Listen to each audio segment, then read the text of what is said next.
anatómico y fisiológico, que está bastante establecido. En principio sabemos que el componente de vigilia o de despertar del paciente está dado por el funcionamiento de áreas que tienen que ver con el sistema activador reticular ascendente, esto es, núcleos que se extienden desde el tronco cerebral hacia el hipotálamo, el tálamo y en parte más difusa, en forma más difusa, la corteza cerebral, activando justamente a esos niveles. Y en cuanto a los contenidos de la conciencia, también tenemos cierta certeza en cómo está distribuido anatómicamente el tipo de contenido a los que nos podemos referir. Por un lado, tenemos contenidos que tienen que ver con nuestra experiencia sensorial y en ese sentido el funcionamiento del cual depende este tipo de contenido de conciencia está dado por áreas de la corteza a nivel frontoparietal externo, podríamos decir, lo que podríamos agarrarnos poniendo las manos en nuestra cabeza, y todo lo que tiene que ver con nuestro pensamiento interno, con la conciencia del yo, con lo que es la imaginación, está más dado por áreas cerebrales que tienen que ver con la línea media interna, en particular con un área que se encuentra a nivel parietal posterior, que se llama precunio, y que es responsable en gran parte su disfunción de estos trastornos, de los trastornos más importantes de la conciencia. Así que esta diferenciación entre tipo de contenido y componente de vigilia y de contenido de conciencia tiene un correlato anatómico que ya está bastante establecido.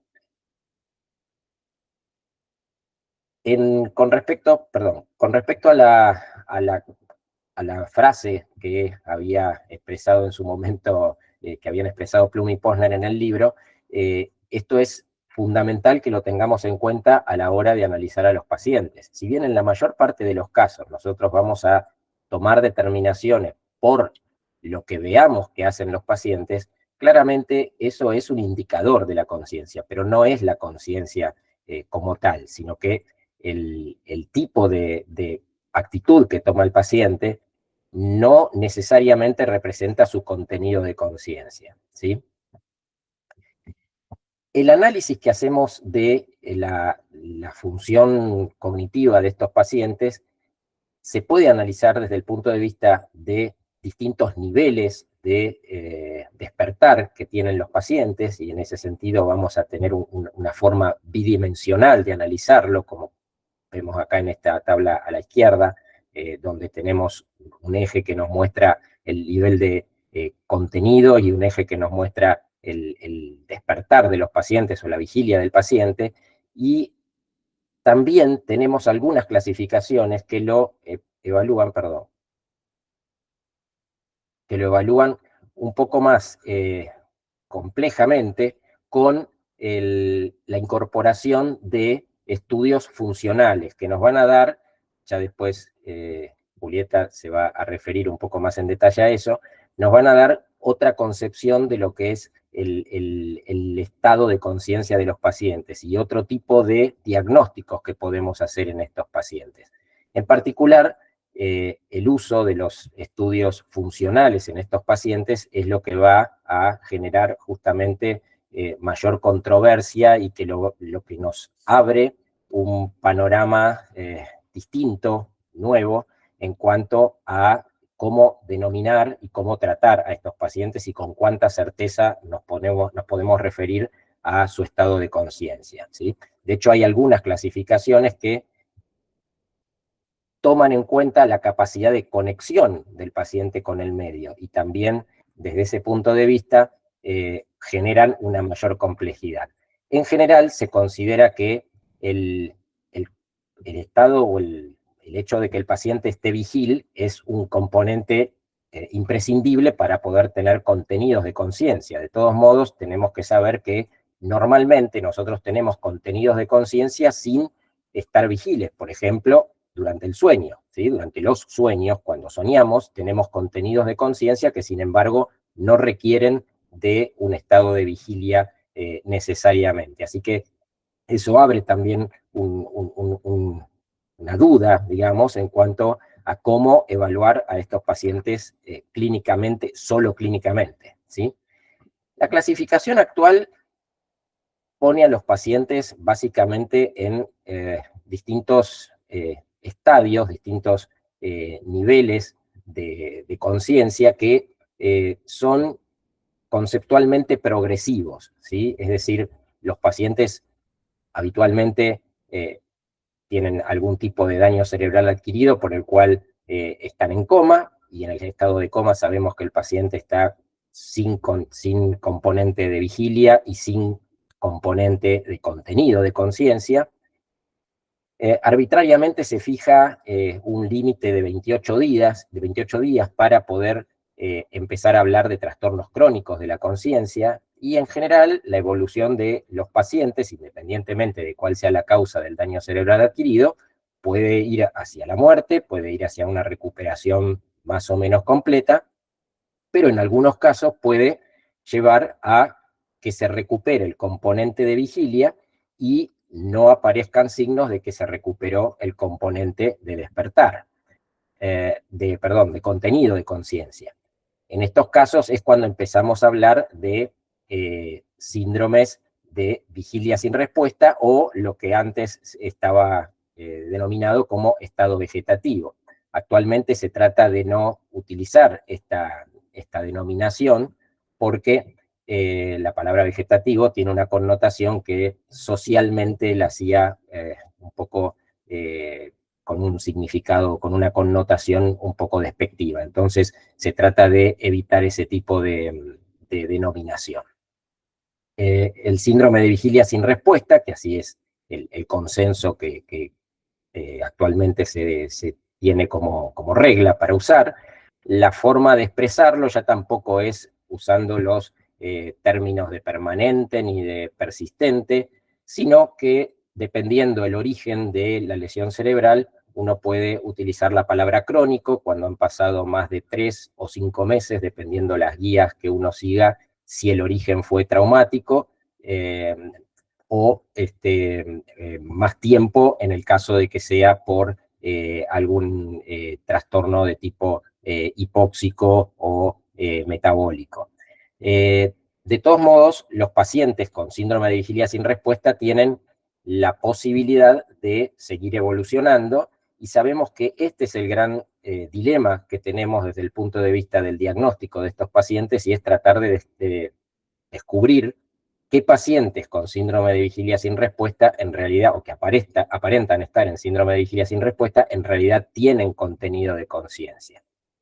Esto fue a partir del año 2002, en que Giacchino hizo la descripción de lo que conocemos hoy en día como estado de mínima conciencia, y en el año 2011, Bruno, en un artículo que fue el primero que hizo la referencia al tema, hizo la diferencia entre pacientes que tenían contenido de conciencia y que conservaban algún tipo de componente de lenguaje, y otros pacientes que no tenían la capacidad de lenguaje preservada.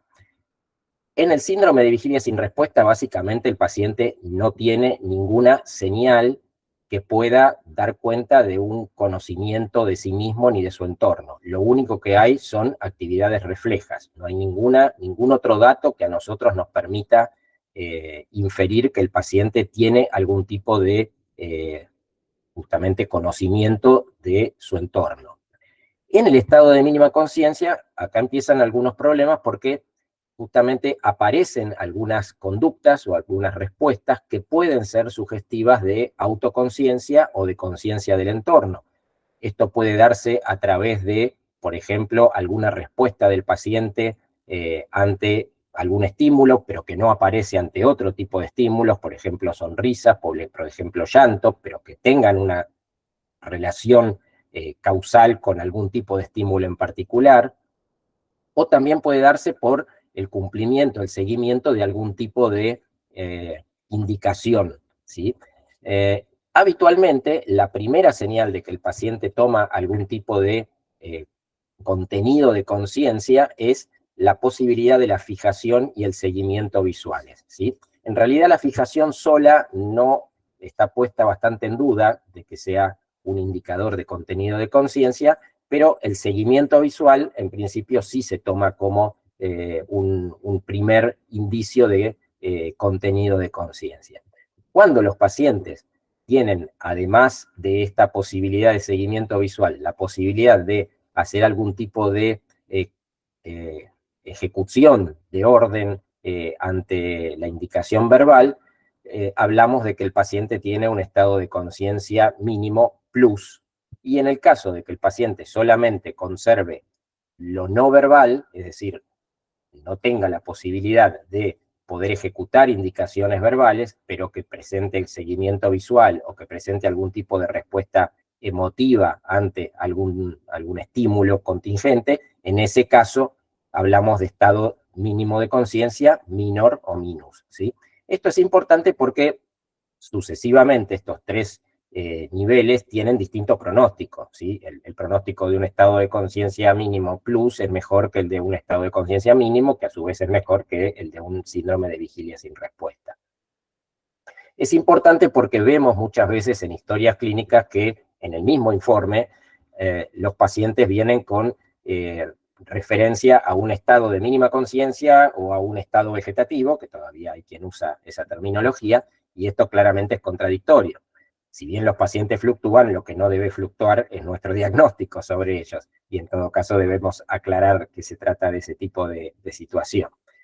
Cuando los pacientes logran tener algún tipo de comunicación funcional o de poder hacer uso de objetos en forma adecuada, hablamos que el paciente salió del estado de mínima conciencia. Se le dice emergencia del estado de mínima conciencia, pero se refiere, obviamente, el término emergencia tiene que ver con emerger, con salir del estado de mínima conciencia, lo cual no implica ni mucho menos que el paciente esté en una situación cognitiva adecuada, simplemente que ya no califica como trastorno de la conciencia.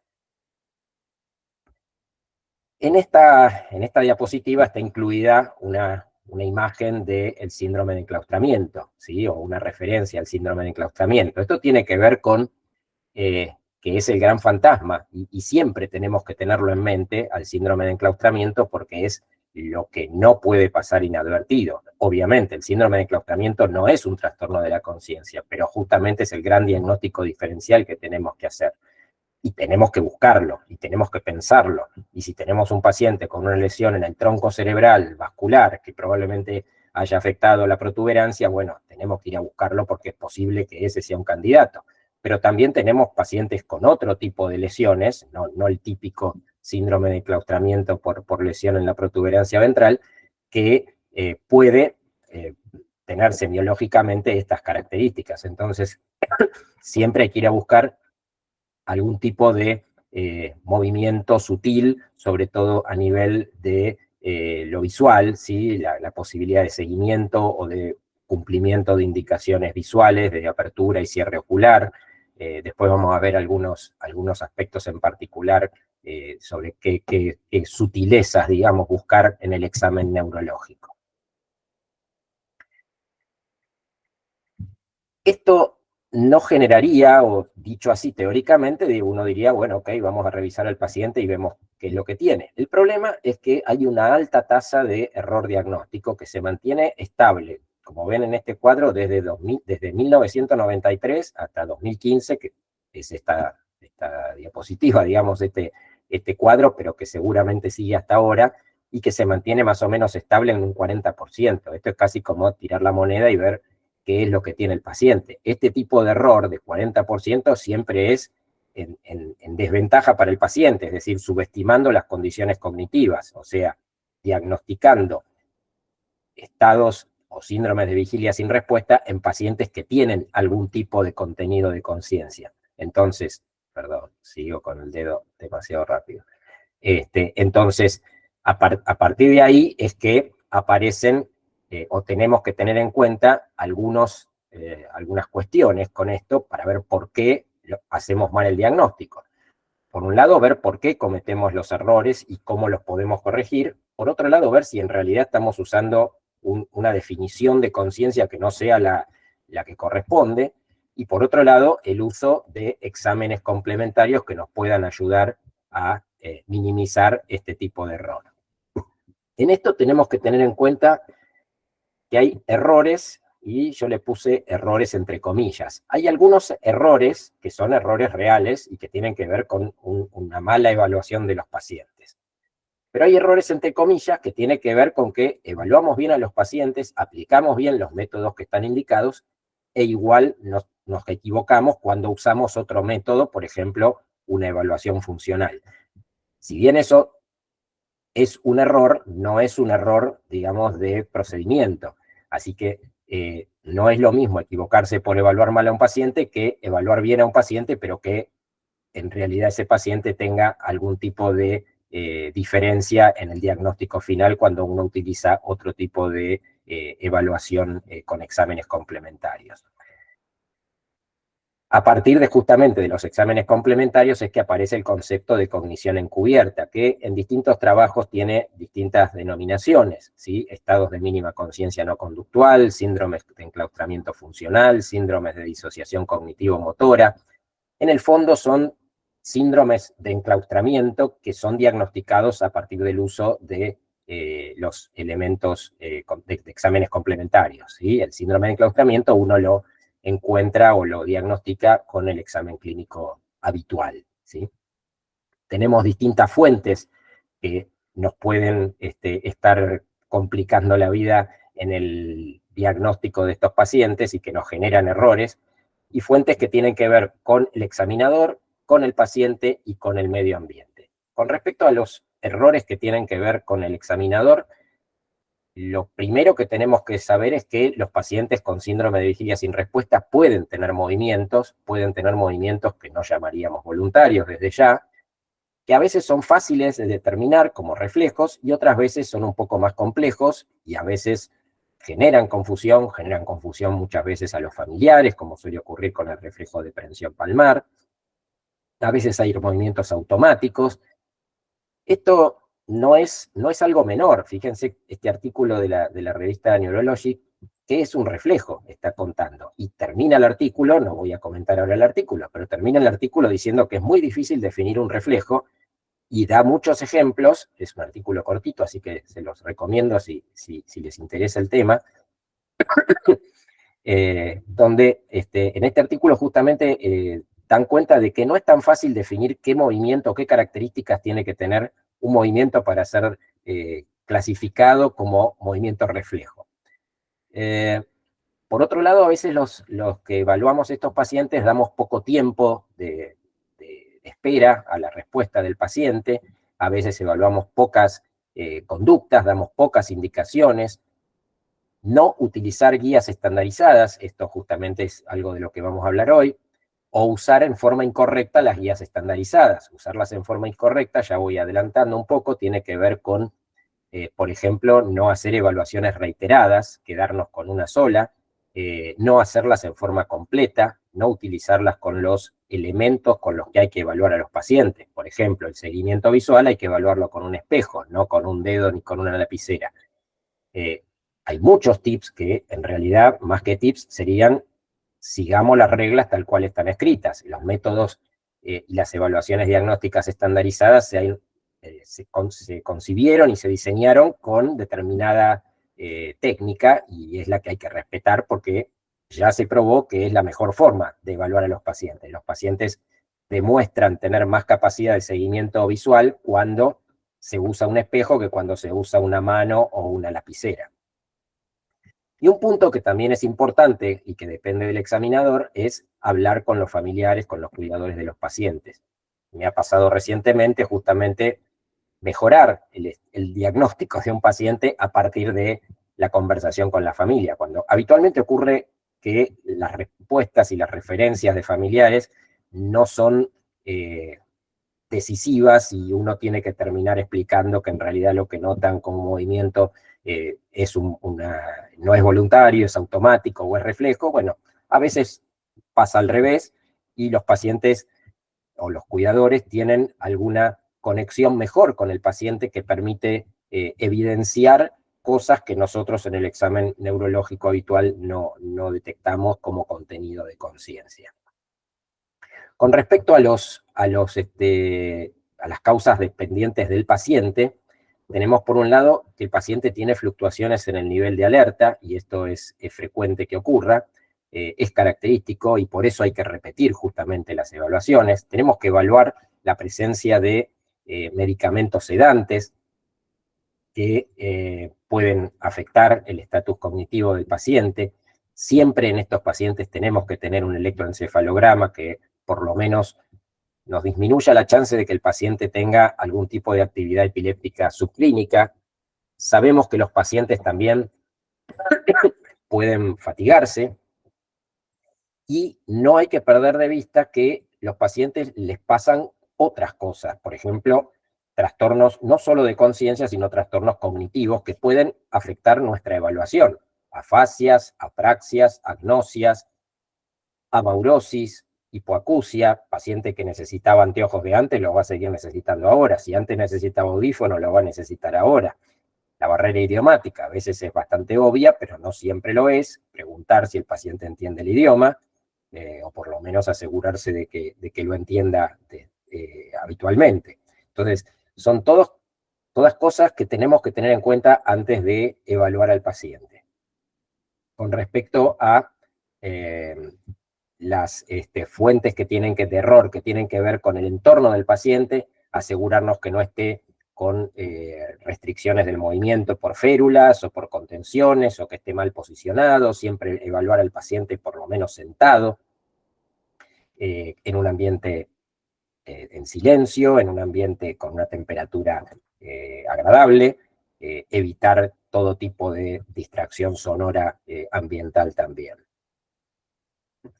Entonces, para disminuir todo este tipo de errores es que justamente existe la evaluación estandarizada, que es la que permite tener mayor correlación entre las evaluaciones de distintos evaluadores y poder establecer un mejor pronóstico en estos pacientes. Hay muchas evaluaciones, muchos tipos de evaluación.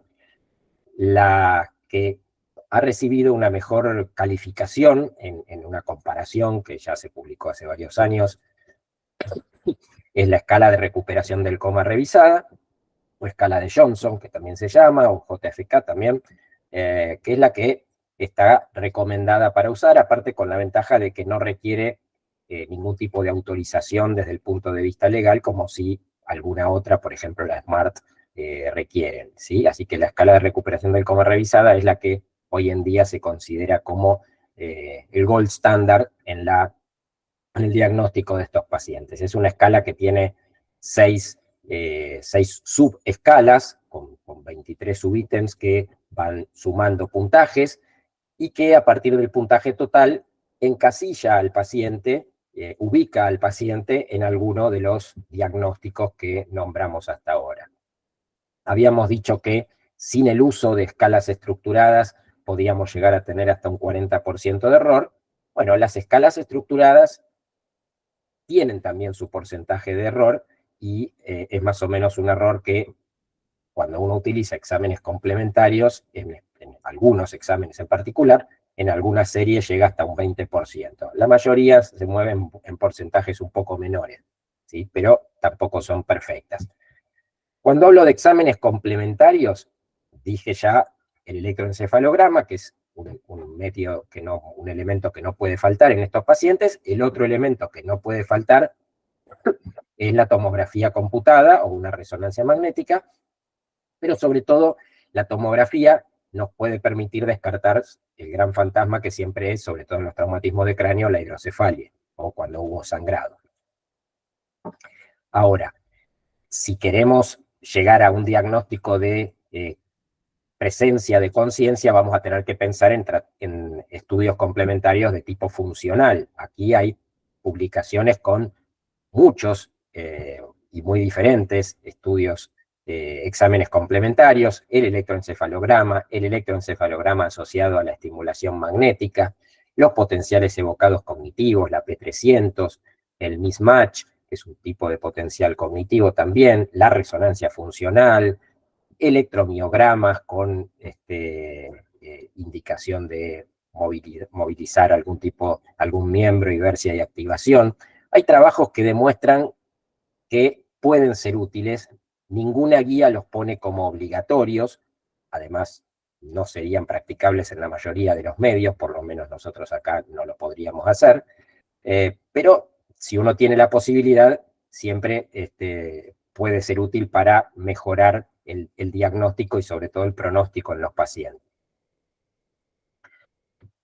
Otra escala que está empezando a utilizarse es la escala de Seconds, o escala Seconds en realidad, que es en realidad una simplificación, si se quiere, de la escala de recuperación del coma revisada. Una de las contras que tiene la escala de recuperación del coma revisada es que lleva mucho tiempo hacerla. Entonces, a partir de la frecuencia con que los distintos hallazgos en los pacientes hacen el diagnóstico del estado de mínima conciencia o de la salida del estado de mínima conciencia, es que se armó esta escala que es bastante más corta y que permite también llegar a un diagnóstico con una escala que ya está validada con respecto a la gold standard que dijimos que era el estado de mínima conciencia, la escala de recuperación del coma revisada, ¿sí?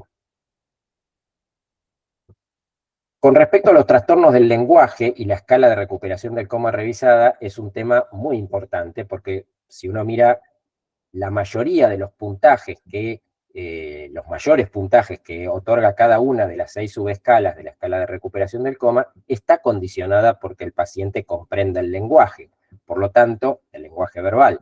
Por lo tanto, un paciente con un trastorno del lenguaje importante siempre va a puntuar menos, con lo cual no vamos a estar evaluando la conciencia en una forma fidedigna. En este sentido, en los pacientes con trastornos del lenguaje, otra escala que puede utilizarse es la escala que se llama Matadoc.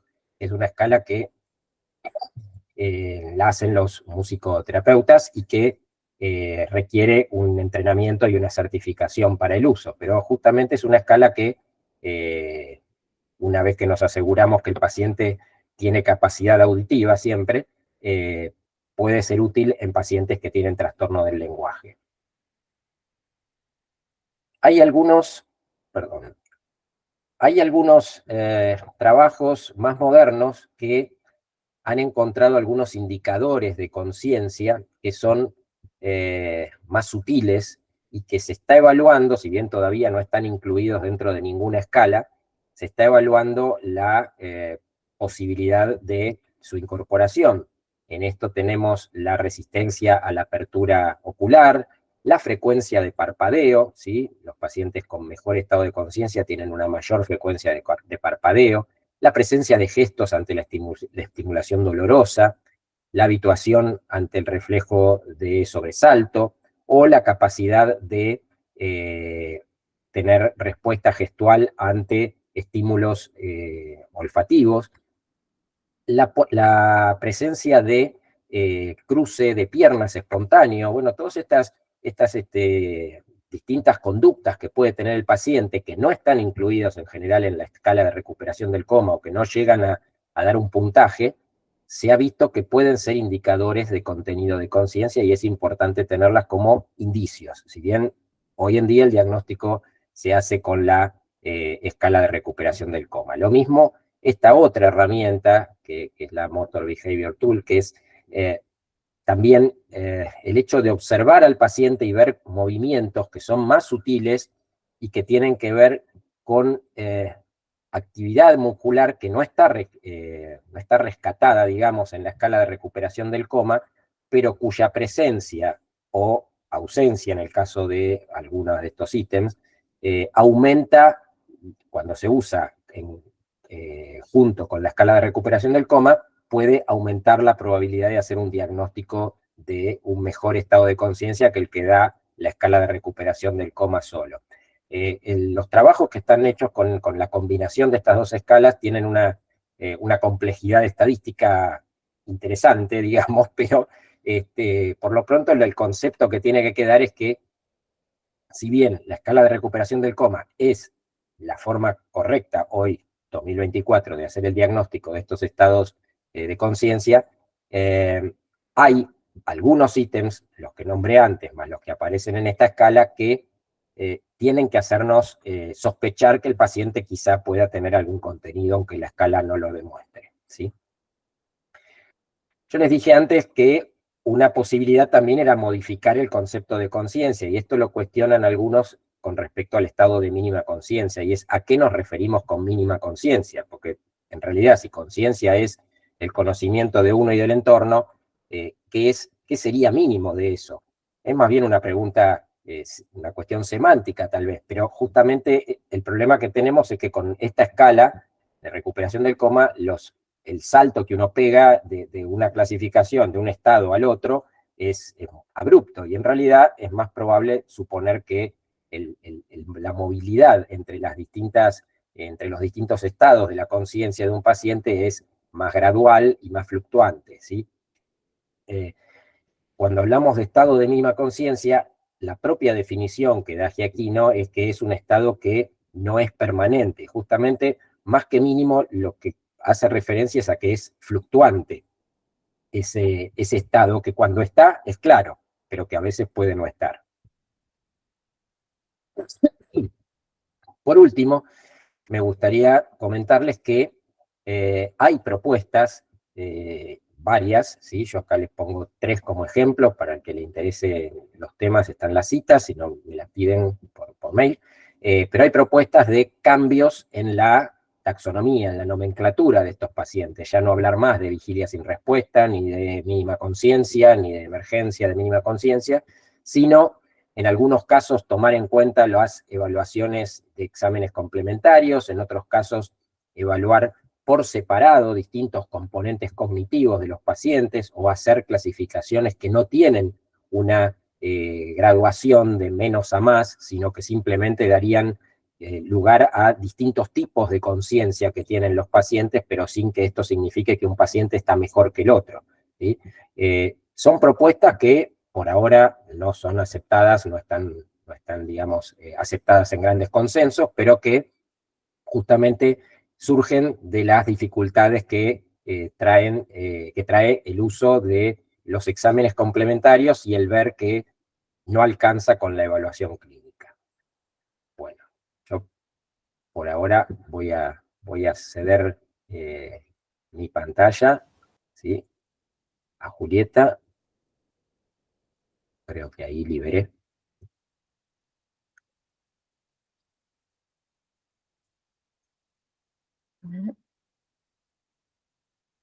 ¿Estás, Julieta? Sí, perfecto. Ah, bien. Hola, ¿qué tal? Buenas tardes, gracias a todos por conectarse. Bueno, la verdad que después de la presentación del doctor Hernán Pavón no me queda mucho para decir, solo reforzar algunas cosas que consideramos que son muy importantes, sobre todo en el contexto de rehabilitación, cuando de manera interdisciplinaria tenemos que evaluar, analizar, interpretar, pronosticar y comunicar lo que vemos en nuestros pacientes. Y creo que ese es el gran desafío que tenemos los profesionales de salud, que vemos pacientes con trastorno de conciencia en cualquiera de sus estadios, o sea, desde el estadio agudo hasta el estadio crónico. Claramente la transición entre el paciente que va desde una terapia intensiva hasta un centro de rehabilitación ya en una fase subaguda o crónica es un gran desafío para los médicos que derivan, conocer esa información de cómo decírselo, de qué esperar de un centro de rehabilitación en un paciente con un trastorno crónico de conciencia, y creo que un poco mi presentación viene enfocada a esa parte. Así que bueno, vamos a un poco analizar, ¿sí? Algunas cosas muy importantes que remarcó el doctor Pavón, que tiene que ver con interpretar a los trastornos de conciencia como síndromes clínicos, es decir, una agrupación de síntomas, de signos, que reflejan que el paciente tiene una capacidad globalmente alterada, ¿sí? Para responder a cualquier estímulo, tanto interno como externo. Y por lo tanto, si no hay capacidad cognitiva para responder a esos estímulos, no hay capacidad de responder frente a una necesidad a través, obviamente, como los evaluamos, de una conducta o comportamiento motor. Por lo tanto, el diagnóstico es principalmente clínico y es principalmente conductual. Observamos conductas, observamos comportamientos, observamos qué actos el paciente tiene, principalmente motores, frente a una orden, que obviamente lo que uno busca no es solamente evaluar el acto motor en sí, sino interpretar qué sustrato cognitivo subyacente explica ese acto motor del paciente. Es una respuesta refleja, es una respuesta con un propósito, es una respuesta que claramente indica que ese paciente tiene en el cerebro un área indemne, un área residual cognitiva que me va a permitir trabajar, que me va a permitir predecir que ese paciente tiene chance de recuperarse. Eso es principalmente las preguntas que nos tenemos que hacer cuando evaluamos a estos pacientes. Este es un gráfico bastante claro donde uno pedagógicamente trata de diferenciar los principales componentes que tienen que ver con la conciencia desde el punto de vista clínico, y uno de una manera pedagógica, claro, podemos, sobre todo con Hernán, discutir filosóficamente estas interpretaciones, pero podríamos decir que se trata de un continuum bidireccional, ¿sí? Hay algunos que opinan que es algo del todo o nada, uno tiene o no conciencia, tiene introspección o no tiene introspección, pero la mayoría de los neurocientíficos se apuntan a que existe un continuum entre dos componentes principales, que es el estar alerta y el contenido de nuestra conciencia. Y en función de esa recuperación es lo que nos va a permitir recuperar, obviamente, es la conciencia en sí. Cuando uno quiere diferenciar lo que es el paciente en coma propiamente dicho versus el síndrome de vigilia sin respuesta, claramente los dos son estados de inconsciencia, en donde la única diferencia es que el paciente con vigilia sin respuesta tiene estados de apertura y cierre ocular, o sea, no son ciclos de sueño-vigilia propiamente dicho, sino que el paciente abre los ojos, ¿sí? De forma intermitente, de forma fluctuante, y lo que indica, a diferencia del coma profundo, es que hay una cierta recuperación de ciertas funciones en la parte superior y dorsal del tronco encefálico superior, y eso es lo que determina que el paciente pueda abrir o cerrar los ojos. Por lo tanto, estos dos estadios son muy similares y la única diferencia sería esa. Cuando ya pasamos al estado de conciencia mínima es porque claramente desde lo conductual, desde la observación conductual, como dijimos recién, podemos ver algún indicio de respuesta motora con propósito, de manera intencional, siempre generalmente inconsistente y fluctuante, como dijo el doctor Pavón, por eso esto requiere evaluaciones periódicas, evaluaciones constantes por personas entrenadas en pesquisar estos actos proposicionales sutiles que en algunos pacientes, sobre todo en los estados de conciencia mínimo, menos, que ahora vamos a ver un poquito, es más difícil la pesquisa.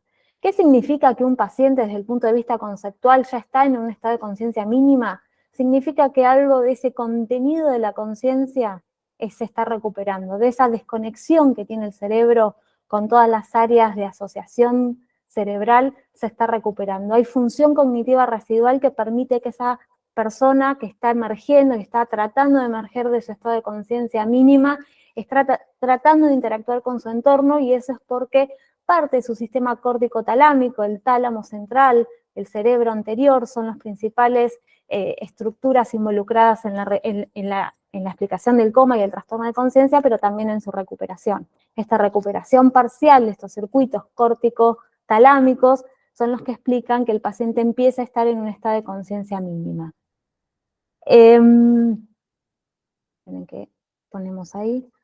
De una manera, vuelvo a decir, pedagógica, uno trata de representar en dos ejes cómo interpreta, ¿sí?, esta evolución o este continuum de un trastorno de conciencia. La manera más sencilla es como la presentó el doctor Pavón, yo acabo de presentar de una manera más gráfica, es como el paciente, a medida que va mejorando su nivel de alerta y va mejorando el contenido de su conciencia, o awareness en inglés, va pasando por los distintos estadios o niveles de conciencia propiamente dicha hasta que logramos su emergencia, ¿sí?, y deja de estar en este trastorno de conciencia. Cuando uno habla principalmente del nivel de alerta, habla de indemnidad del tronco encefálico, ¿sí?, y cuando uno habla del contenido de la conciencia propiamente dicho, de las funciones cognitivas propiamente dichas, obviamente habla de todas las redes neuronales que nos permiten tomar decisiones y actuar en consecuencia. En este gráfico de la derecha lo que vemos y lo que se trata de representar es como una adaptación de todos los gráficos que hay en la literatura, es que en realidad vemos que no es un continuum tan lineal, ¿sí? Vemos que en función de la respuesta motora que tiene el paciente, vamos a poder predecir o determinar qué grado de función cognitiva residual tiene el paciente y de esa manera poder clasificar sindromáticamente en función de los diagnósticos que nombró el doctor Pavón, qué tiene el paciente, ¿sí? Y en función de los distintos umbrales va cambiando la categoría diagnóstica. Lo que pasa que, como dijo Hernán, es muy complejo. Hoy ya no alcanza con decir, hoy en 2024, con decir que el paciente está en síndrome de vigilia sin respuesta o está en estado de conciencia mínima, ¿sí? Sabemos que tienen un valor pronóstico importante y considerable, sin embargo, como profesionales especializados en el manejo, tanto en el diagnóstico como en el tratamiento de los pacientes con trastorno de conciencia, deberíamos ir a buscar un poco más allá de lo que nos dice el diagnóstico clínico. Claramente hoy la evaluación conductual al lado de la cama nos queda corta para caracterizar realmente la función cognitiva residual. Y es ahí que después de la gran definición y distinción de síndrome de vigilia sin respuesta versus estado de conciencia mínima, surge la definición de la disociación cognitiva motora. Es decir, aquellos pacientes que tienen función cognitiva residual a través de métodos por imágenes o electroencefalogramas funcionales, es decir, que hay áreas corticales cerebrales que se activan cuando se pide un comando o una orden, pero el paciente conductualmente al lado de la cama no puede ejecutar esa orden que comprendió porque se activó en el cerebro a través del estudio funcional, pero que nosotros no lo podemos objetivar en su examen neurológico. Este es un gran grupo de pacientes en donde se denomina disociación cognitiva motora, ¿sí? A este grupo de pacientes en donde hoy en la actualidad necesitamos un estudio funcional para confirmar este tipo de diagnóstico. Por eso está sombreado en gris más oscuro, ¿sí? Como ven en la flechita, algunos pacientes en vigilia sin respuesta, pacientes con conciencia mínima, pacientes que fluctúan entre los dos estados y esta zona de incertidumbre entre la transición de vigilia sin respuesta y conciencia mínima, pueden ser lo que se llama en inglés cover cognition o cognición encubierta o disociación cognitiva motora. ¿Qué significa esto? Cuando nosotros interpretamos un trastorno de conciencia en la relación entre la función cognitiva residual y la respuesta motora, hay un porcentaje de pacientes que tienen función cognitiva conservada pero que no pueden manifestarlo a través de la evaluación conductual bedside que hacemos habitualmente desde el punto de vista clínico, pero también a través de las escalas estandarizadas que nombraba el doctor Pavón. Este es un ejemplo de caso publicado en donde se vio en una paciente, en una mujer con 5 meses de evolución, con un diagnóstico clínico al lado de la cama de vigilia sin respuesta, en donde lo primero que se le hizo fue una resonancia pasiva para ver qué áreas cerebrales se activaban cuando se le hablaba a la paciente, y se veía que ciertas áreas relacionadas a la comprensión del lenguaje se activaban. ¿Eso qué significa? Bueno, es muy difícil interpretar obviamente un estudio funcional de manera aislada, ¿sí? Que es incluso para los que hacemos cognitivo decir, bueno, confirmamos que las funciones cognitivas tienen un área representacional en el cerebro, que lo sabemos, o sea, nuestras funciones cognitivas están representadas en ciertas áreas cerebrales. ¿Eso es conciencia? ¿Sí? Esa es la gran pregunta. Claramente no estamos habilitados para decir que esa persona tiene conciencia solamente porque se activan áreas que representan funciones cognitivas conocidas. La principal diferencia cuando uno estudia las funciones cognitivas son aquellas funciones cognitivas que no solamente se activan o que generan una activación en estos estudios, sino que generan obviamente una respuesta al entorno. O sea, eso es lo que nos permite tomar decisiones hacia los objetivos que nos planteamos en el día a día. Si una persona normal, con una conciencia normal, tomamos permanentemente decisiones y esa toma de decisiones orientada a objetivos, orientadas hacia el entorno u orientados hacia nuestro interior mismo, por ejemplo, necesidades fisiológicas, es lo que determina que realmente eso es una función cognitiva que accede a nuestra conciencia, ¿sí? Hay áreas cerebrales que, por ejemplo, en sedación profunda, ¿sí? en anestesia profunda se activan igual, pero el paciente sigue inconsciente, ¿sí? Por eso es importante esa distinción y poder analizar bien estos estudios cuando uno los lee, qué es lo que el autor se preguntó cuando hizo el paradigma de activación cerebral. ¿Es un estudio pasivo o es un estudio activo? Le pedí al paciente que haga una orden o que no la haga, o que se imagine la orden o que no se la imagine, ¿sí? Tanto los paradigmas pasivos como los activos obviamente nos dan esa principal distinción.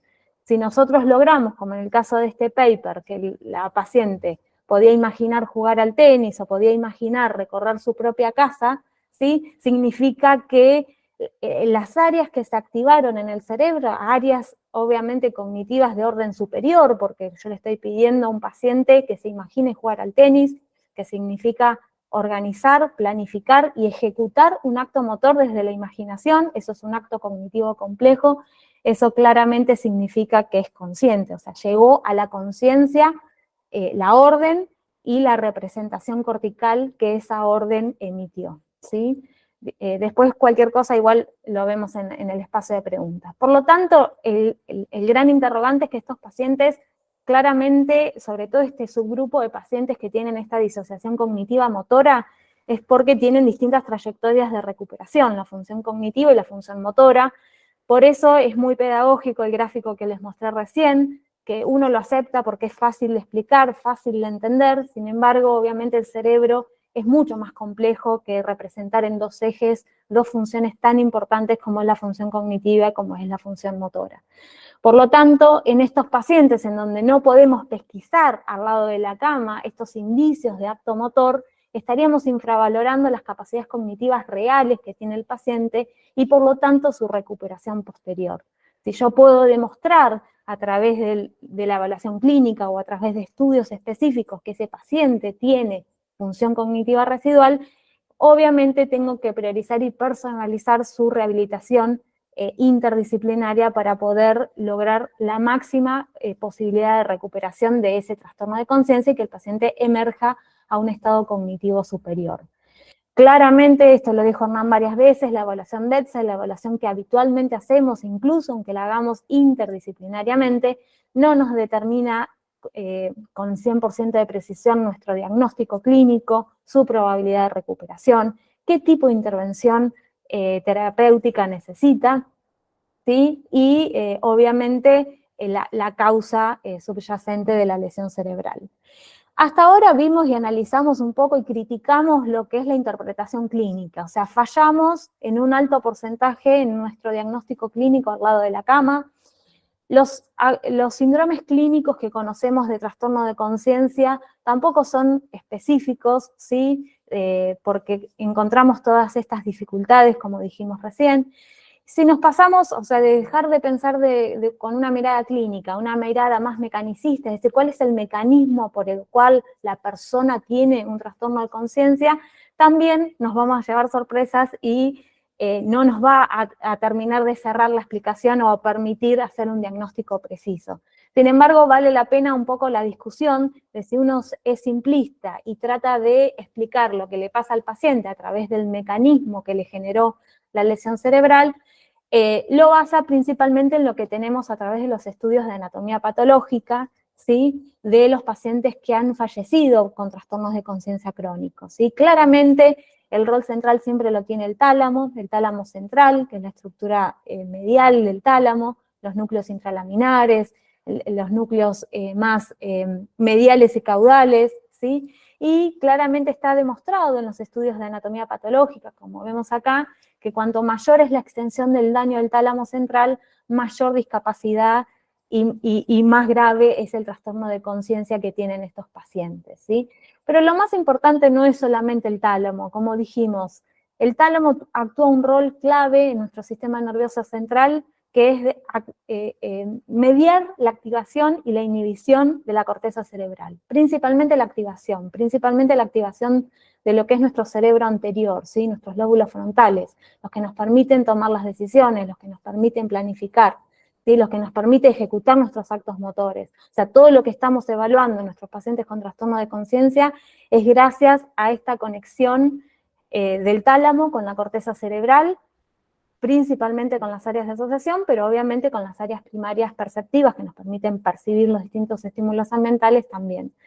Por eso, hace muchos años se propuso que los pacientes con trastorno de conciencia tienen una alteración a nivel de lo que es el mesocircuito, ¿sí? Que intervienen todas estas proyecciones que estuvimos hablando recién, ¿sí?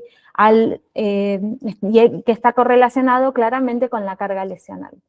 Entonces, si decimos que el tálamo se lesiona en estos pacientes, obviamente, además de otras estructuras que no vamos a profundizar por una cuestión de tiempo, pero sí lo que uno interpreta desde el punto de vista mecanicista, del mecanismo por el cual estos pacientes pierden la conciencia, claramente uno lo interpreta como un síndrome de desconexión, ¿sí? En donde estas proyecciones hacia la corteza cerebral se alteran, en algunos casos de manera definitiva por muerte neuronal, en otros de manera transitoria por daño axonal difuso, o también por lesión obviamente isquémica o vascular, como vamos a ver ahora, que generalmente son los que producen la muerte neuronal. Y para complejizar un poco, ¿sí? A mí me gusta hablar de los desórdenes de conciencia con 3 pilares, no solamente lo que es el alerta, obviamente que eso está claro, o sea, el paciente debe recuperar su alerta en primera instancia para poder hablar de todo lo demás, de lo que es la conciencia y de lo que son las funciones cognitivas superiores.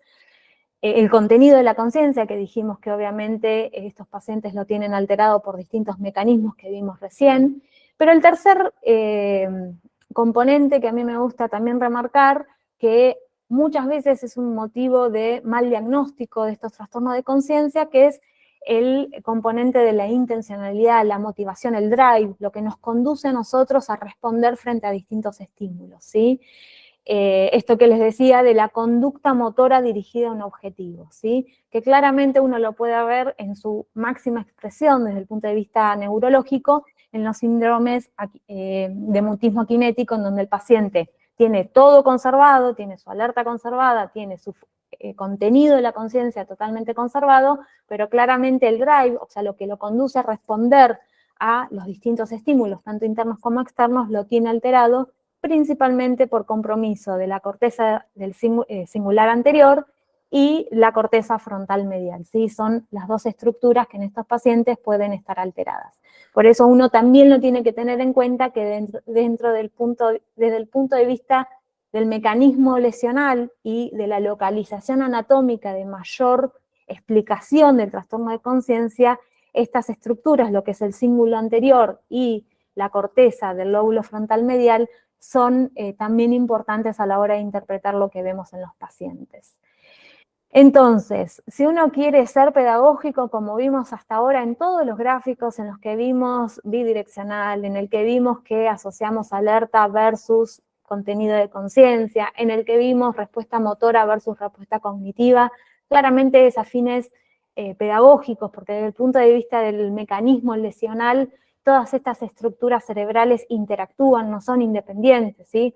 Yo para lograr alerta necesito ciertas estructuras cognitivas, para lograr el acceso a la información necesito el tálamo, necesito el tegmento anterior de la protuberancia, necesito un montón de estructuras basales y subcorticales para poder acceder al contenido de la conciencia. Por eso, si uno quiere solamente basarse en una interpretación mecanicista, se queda corto porque claramente no explica la complejidad y la heterogeneidad clínica y de pronóstico que tienen estos pacientes.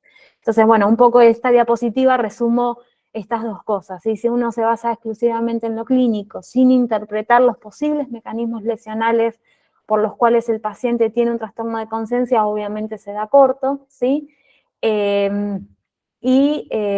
Siempre nos tenemos que asegurar que nuestros pacientes estén en una alerta adecuado. Yo a veces veo que se evalúa al paciente en la cama o que durante todo el día el paciente no se lo sacó de la cama y pretende que en la rehabilitación abra los ojos, ¿sí? El paciente claramente tiene que estar sentado, tenemos que asegurar el máximo nivel de alerta posible, tenemos que asegurar que esté con máximo confort, que no tenga ningún dolor interno, ninguna molestia. Tenemos que asegurar que realmente nuestra evaluación bedside sea totalmente fidedigna de lo que le pasa al paciente para poder obtener la mejor respuesta motora que nos determine qué capacidad cognitiva tiene el paciente a través de mi evaluación bedside. Por eso este detalle de estos elementos que puse en esta diapositiva, que si quieren después se los paso. Entonces, bueno, si uno, resumiendo la parte más mecanicista de los trastornos de conciencia o del mecanismo de lesión, obviamente los 3 mecanismos lesionales más frecuentes, sobre todo en síndrome de vigilia sin respuesta, pero obviamente en todo el espectro de los trastornos de conciencia, es la anoxia, la lesión traumática cerebral y el accidente cerebrovascular, ¿sí? La anoxia, obviamente, por el mecanismo por el cual ocurre el hipoflujo cortical para generar un trastorno de conciencia, genera una pérdida cortical extensa y talámica, que explica que estos pacientes tengan peor pronóstico y menor tasa de recuperación.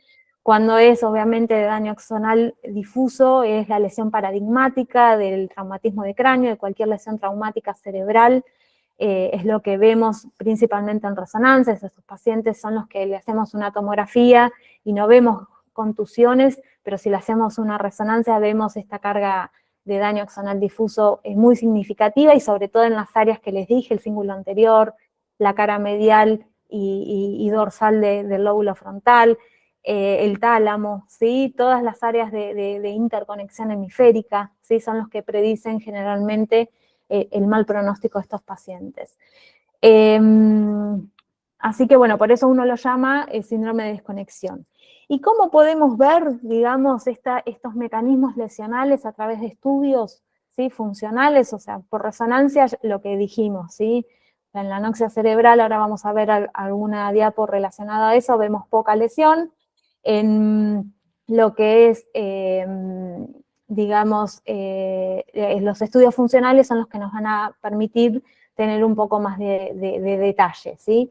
Dijimos que el mesocircuito es el que está principalmente acertado, la hipótesis del mesocircuito es la más aceptada, y sabemos que explica que el cerebro se apaga, la corteza cerebral se apaga en un paciente con trastorno de conciencia crónico, y lo podemos documentar a través de los estudios funcionales. Si nosotros le hacemos un PET con fluorodesoxiglucosa, que es la glucosa es el principal metabolito de las neuronas, vemos que todos los pacientes con trastorno de conciencia crónica tienen por lo menos del 50% de su metabolismo comparado a una persona normal, ¿sí? Entonces, claramente eso confirma la globalidad del síndrome, ¿sí? O sea, estos síndromes tienen una reducción global de su capacidad de respuesta, ¿sí? Y eso lo demostramos a través del PET con FDG, ¿sí?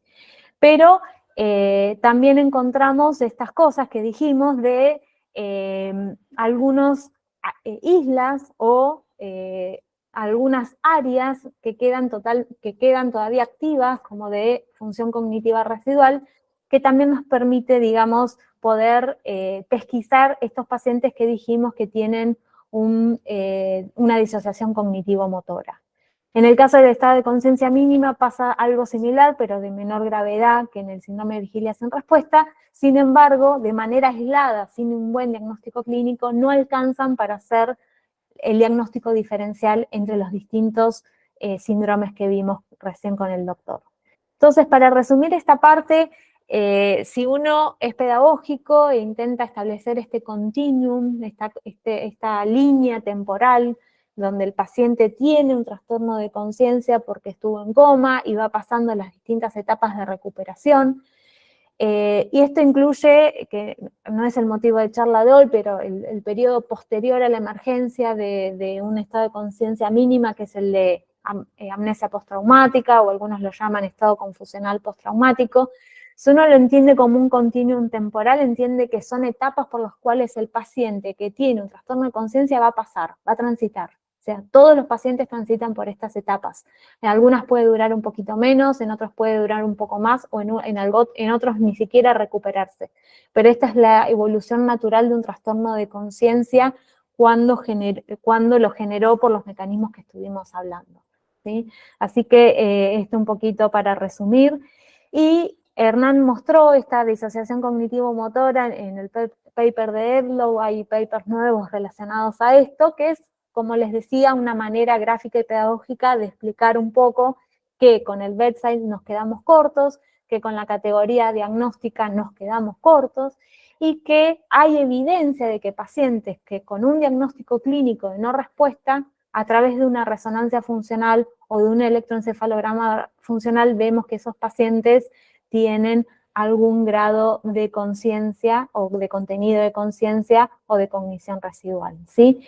Entonces, un poquito para diferenciar, ¿sí? Generalmente cuando hacemos un estudio funcional con un paradigma activo, es decir, que le pedimos al paciente que haga una tarea, como vimos en el ejemplo de recién, que imagine jugar al tenis o que imagine estar caminando o dando una vuelta dentro de su casa, y demostramos que esas áreas se activan, se llama disociación cognitiva motora, y cuando es pasivo, ¿sí? Cuando el paciente nada más no le pedimos que haga una acción, o sea, no es guiado por una tarea, solamente le damos estímulos del lenguaje o de musicoterapia o motores, o sensoriales, quiero decir, sin pedirle que haga un seguimiento de orden, una respuesta al comando, se llama disociación motora a la corteza de orden superior o procesamiento cortical encubierto, ¿sí?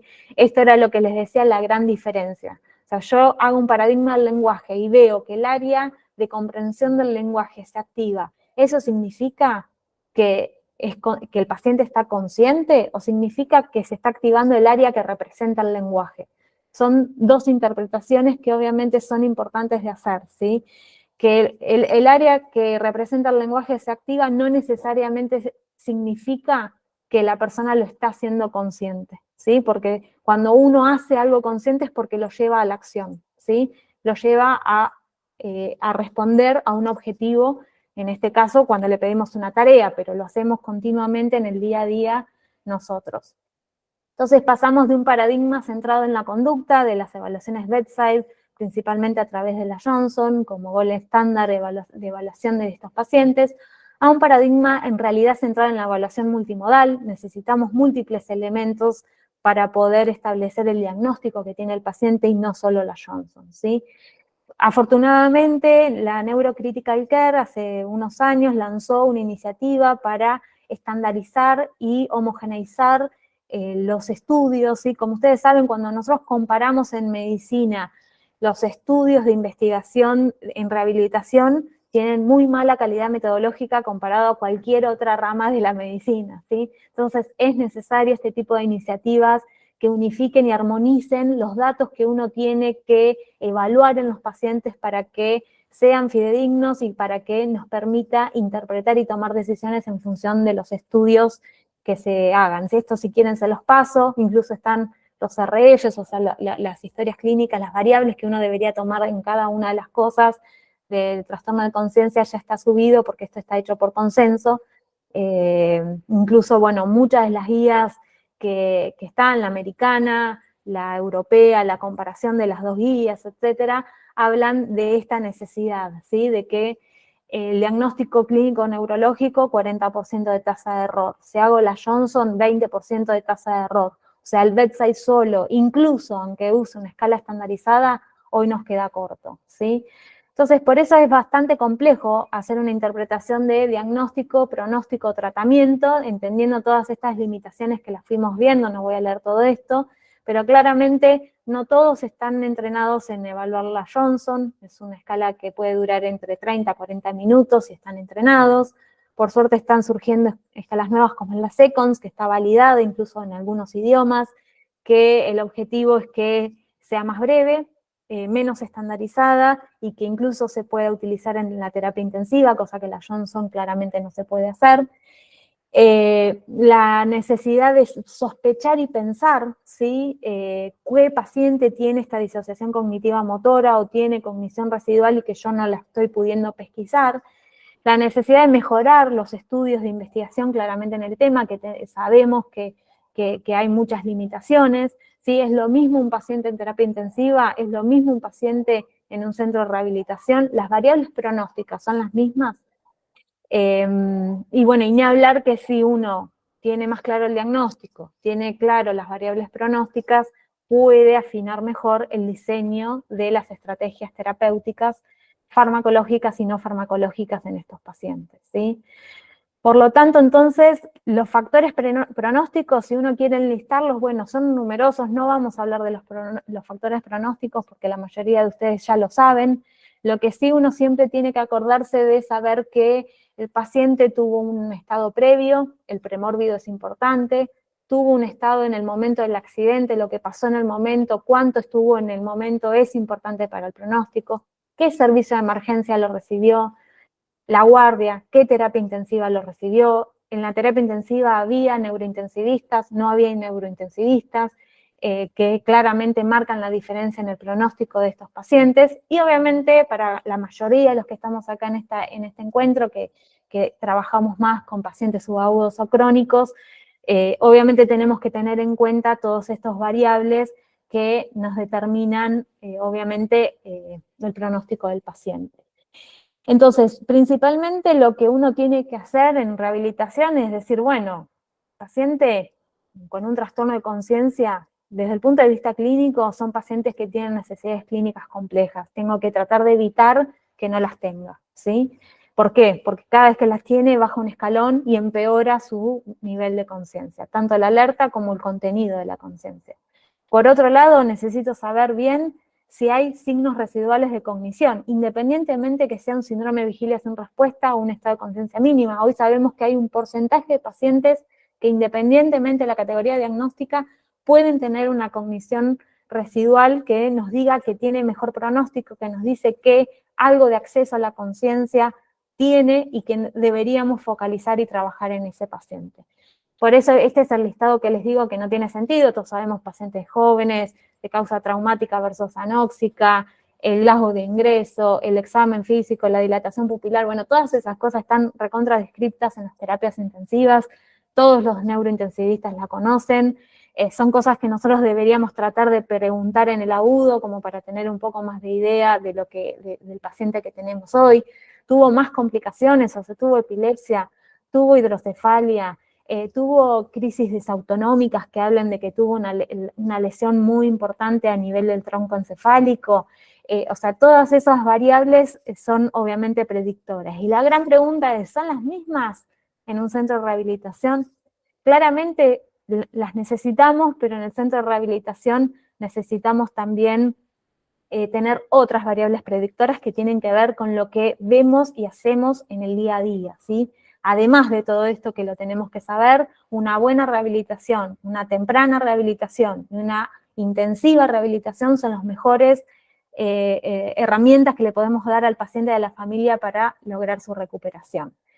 Esto es lo que les decía en la terapia intensiva, por suerte hay cada vez más conciencia, esta campaña de coma por la neurocritical care, en donde es muy importante no solamente el coma per se, ya sabemos que hoy los intensivistas, los neurointensivistas son buenísimos, o sea, salvan muchas vidas, pero es verdad que tenemos cada vez más pacientes con discapacidades severas después de la terapia intensiva, y no solo los trastornos de conciencia, sino también lo que tenga que ver con cualquier internación en una terapia, lo vimos en el COVID, ¿sí?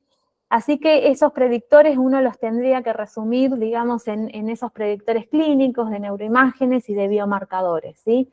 Los predictores clínicos, la verdad que por una cuestión de tiempo no voy a profundizar más en la charla, después si quieren se las comparto, se los resumo verbalmente, ¿sí? Lo que tiene que ver con los predictores clínicos es tratar, obviamente, de pesquisar cualquier indicio de cognición residual, ¿sí? Y a veces la Johnson con sus restricciones en cuanto a cantidad de estímulos, ¿sí? El tipo de respuesta, y si no me cierran las repeticiones que me pide la Johnson y no lo puntúo, ¿sí? Eso, por lo menos despertarnos esa mirada clínica, ese ojo clínico, ese de este paciente no es igual que el otro, o sea, la fijación visual no es la misma que la otra, el seguimiento visual no es la misma. La familia me dice que en algún momento la risa es otra cosa, o sea, que le ven un contenido en esa risa. Bueno, el gesto del dolor, si todos los signos como incipientes, esos pacientes, por eso es importante reevaluarlos, reevaluarlos, reevaluarlos y reevaluarlos, ¿sí? Pedirles videos a las familias cuando lo hacen.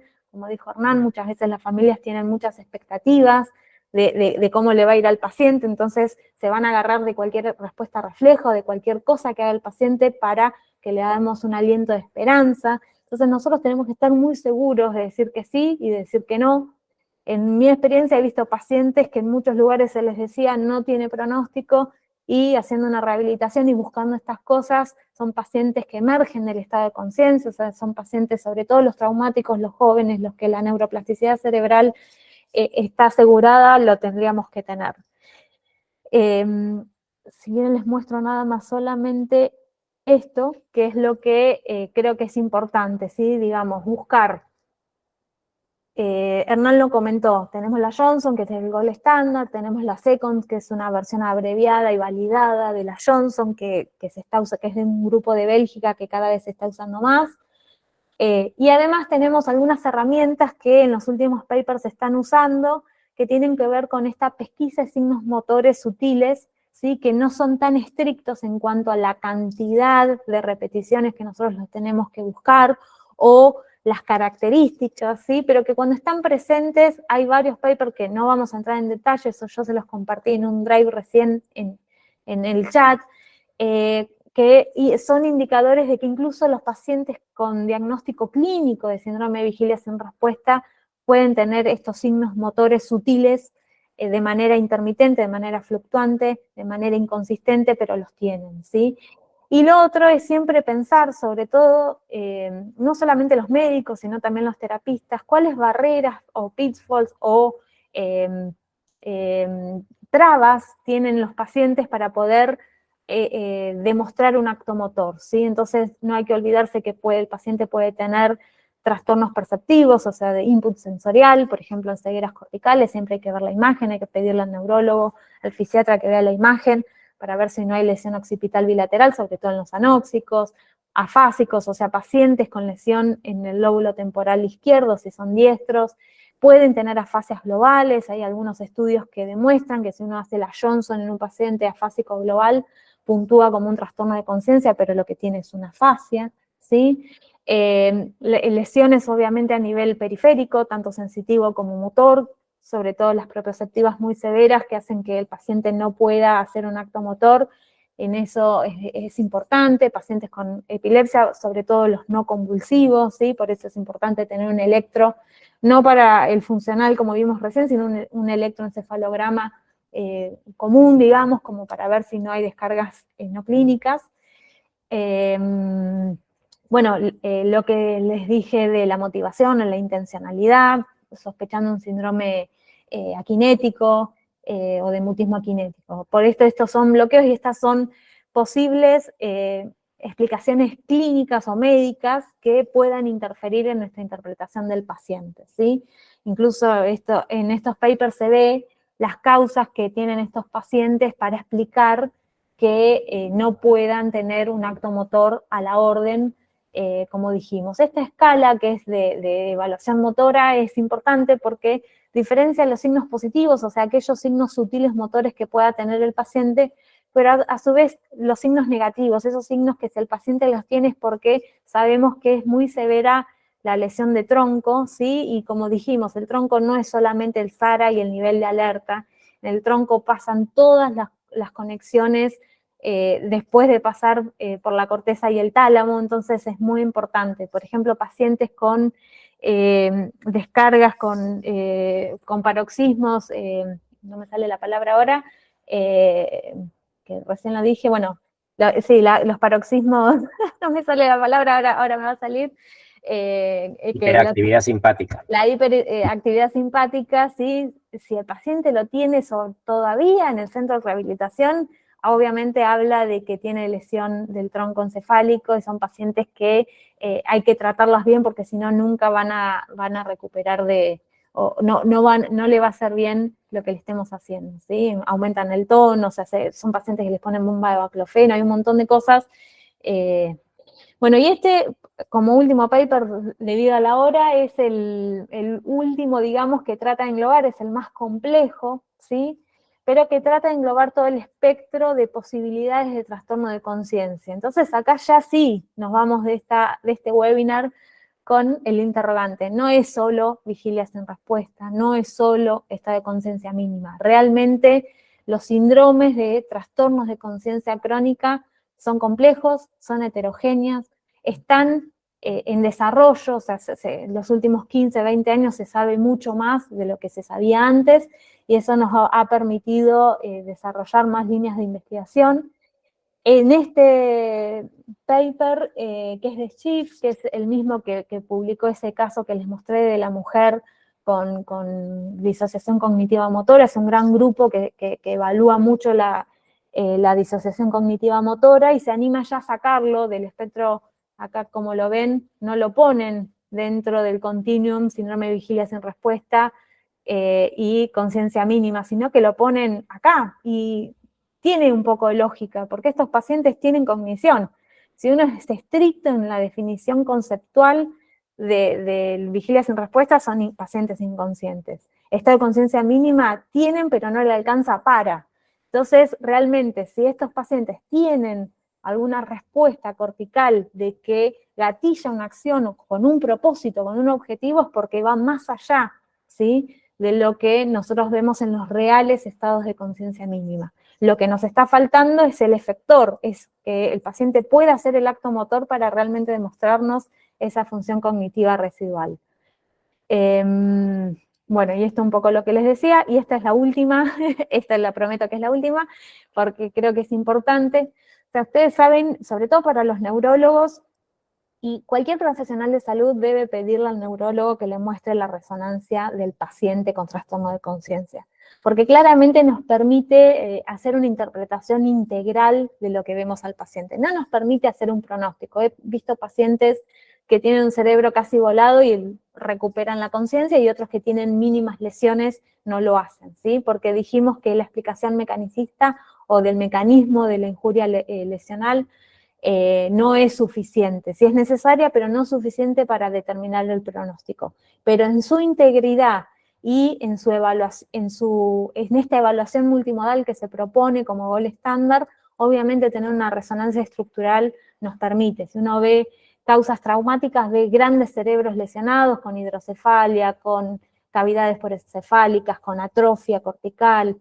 Si uno ve las causas vasculares, obviamente va a ver lo mismo, pero en la zona de los infartos. Y si uno ve las anoxias, ve claramente la atrofia cortical, o sea, acá donde está el contenido de la conciencia, donde están representadas nuestras funciones cognitivas, claramente hay mucha atrofia, muerte neuronal, y es por el mecanismo, ¿sí?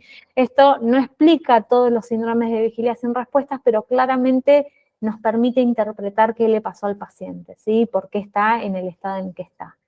Y este es un paper interesante porque compararon métodos cualitativos, o sea, a través de escalas, que lo hace el neuroradiólogo, o sea, lo ideal sería que lo haga el neuroradiólogo, acerca de el tipo de lesión, la localización, la carga lesional, en el caso de daño axonal difuso, etcétera, y métodos cuantitativos, es decir, software que los comparan con un template de personas con la misma edad, el mismo sexo, el mismo nivel educativo, y ven el grado de atrofia o el grado de lesión que tiene el paciente. Claramente en los pacientes con trastorno de conciencia, sobre todo en los traumáticos y en los vasculares, los métodos cuantitativos casi no se pueden aplicar, ¿sí? Porque no hay anatomía, o sea, no hay anatomía. Lo mismo cuando uno le quiere hacer un PET con FDG, ¿sí? ¿Cómo medimos el metabolismo real si este cerebro está destruido? ¿Sí? O sea, realmente cuál es, o sea, lo voy a comparar con un cerebro normal, es lógico que está disminuido, pero ¿está disminuido por la muerte neuronal o porque el resto del cerebro que funciona no lo puedo medir por la pérdida de la arquitectura que tiene el cerebro por la lesión? ¿Sí?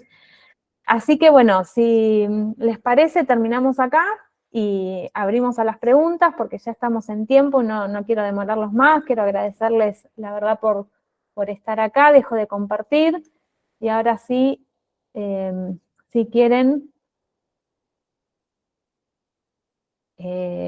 Había leído una pregunta que tenía que ver con qué método usábamos en pediatría. Bueno, en pediatría está validada la escala de recuperación del coma revisada también, o sea, como método clínico sigue su validez.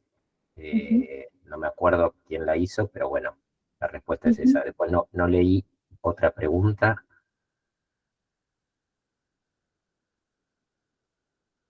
No sé si alguno se anima a abrir el micrófono, a hacer una pregunta.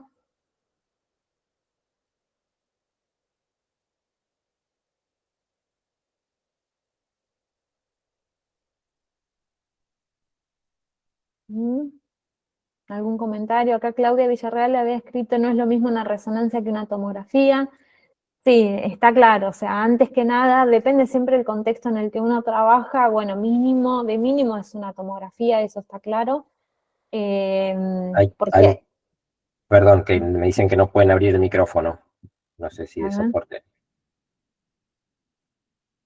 Hola, ¿qué tal? Ya pude, ¿me oyen? sí, ¿Qué tal? Mi nombre es Irene Weimuller, yo soy terapista ocupacional y trabajo mucho con estos pacientes en el Hospital de San Isidro, en el Central, pacientes subagudos o digamos ya en terapia intensiva difícil porque bueno, están muy complejizados, pero en cuanto salen de terapia estoy con los pacientes y uso una escala que es la Coma-Nier-Coma, no sé si la conocen. Bueno, por supuesto conozco las que mencionaron, la mayoría, bueno, la Johnson a mí, solo para decir eso, en un ámbito hospitalario es larga para mí y por eso uso la Coma-Nier-Coma que me da muchos parámetros y por supuesto siguiendo los lineamientos que dijeron ustedes, ¿no? Evaluar constantemente, de hecho se toma los primeros 3 días 2 veces por día y después, bueno, se va regularizando la toma, pero bueno, para mencionar nomás que a Sí, veces sí, sirve esa escala. es una escala, o sea, está dentro de las escalas. Lo importante es usar una escala estructurada. La escala de recuperación del coma es la que comparativamente en los trabajos ha sido un poco mejor rankeada, digamos, pero Seguro. también es engorrosa y larga en todos lados, lamentablemente, ¿no? A Sí. todos nos resulta difícil, por eso creo que la Seconds puede ser una buena opción para más adelante. En agudo, la otra escala que se recomienda usar es la escala Four, que Sí, es una sí. escala, claro, que es una escala que sobre todo detecta lo que tiene que ver con la función de tronco cerebral y que Exacto. permite descartar más rápidamente lo que puede ser un síndrome de enclaustramiento. Total. Bueno, nada, esa aclaración. Muchas gracias. Ahora, gracias Irene. Hola Julieta, ¿cómo estás? Me gustaría hacerte una consulta, Sí, siendo una comparación muy simplista, ¿no? ujú. En el tema de la disociación cognitivo-motora, ¿podríamos hablar de una apraxia? Sí, también, sí, o sea, apraxias, eh, idiomotoras sobre todo, obviamente, motoras, apraxias del habla, o sea, apraxias del habla severas, casi anártricas, son motivos de confusión, sobre todo en la Johnson, que Ok. obviamente después el diagnóstico lo hacemos de manera retrospectiva, porque el paciente recuperó su conciencia y vemos qué secuela cognitiva les quedó específicamente. Pero sí, o sea, todas las cuestiones, digamos, Sí, que haciendo algo al, muy, muy burdo, ¿no? Digo, sí. es que el esta tema es comparación. que acordate que para definir apraxia necesitas también una indemnidad o una relativa preservación motora. Entonces, digamos, es difícil decir que Claro, sí y es difícil decir que no. No, claro, por lo que eso pasa que... es retrospectivo, o sea, Exacto. pero sí vale la pena pensarlo, o sea, Sí, sí, lesiones está en bueno el como cuerpo ejercicio, digo, calloso, pero sí, lesiones en el cuerpo calloso que alteran la conexión interhemisférica, obviamente las apraxias son re importantes y uno las ve después cuando el paciente se recupera de manera retrospectiva. No tenés manera de diagnosticar la apraxia en el momento. No, Lo mismo, sí, las cosas que tienen que ver la fase global es mucho más sencillo, el mutismo akinético también, incluso de maneras farmacológicas, uno si tiene en cuenta todos estos mecanismos que estuvimos hablando y va al target que sospecha farmacológico específico, para lograr alguna mayor activación en la conducta, uno también puede ir orientando a cuál es el déficit neurológico focal de estos pacientes que genera un estado de conciencia encubierto, bien, ¿sí? bien, bien. Generalmente ese es el concepto y está muy buena tu pregunta, porque uno tiene que pensar que, o sospechar que hay una lesión focal neurológica predominante que me hace pensar o que me hace interpretar al paciente como un verdadero trastorno de conciencia. Incluso la última publicación los divide así.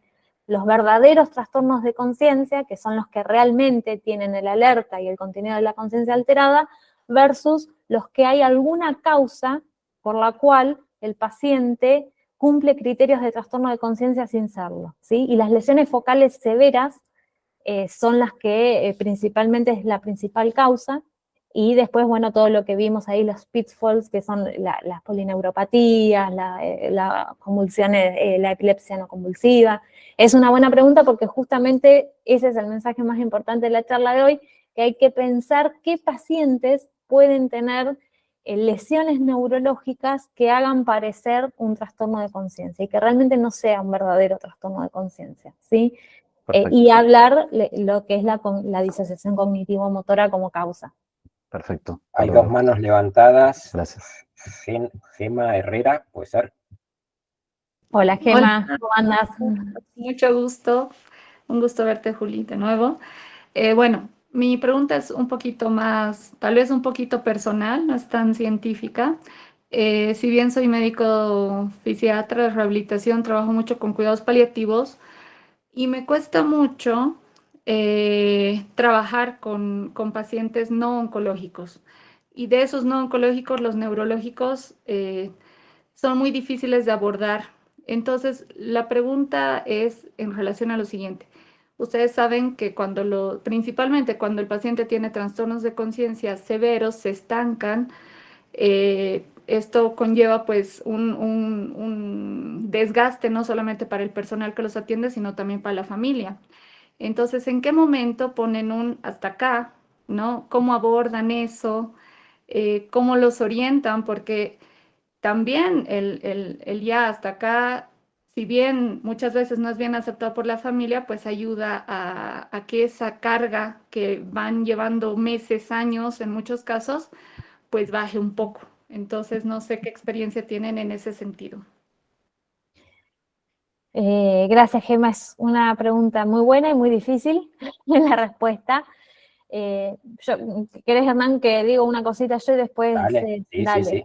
Yo siempre interpreto que así como hablamos de continuum temporales de lo que es el desorden de conciencia, la relación con la familia es un continuum, ¿sí? Entonces, desde el día uno debe plantear ese continuum en donde yo voy a entender lo que le está pasando al paciente y lo voy a compartir con la familia lo tiene que ver, es parte del proceso y es parte de la interpretación, ¿sí?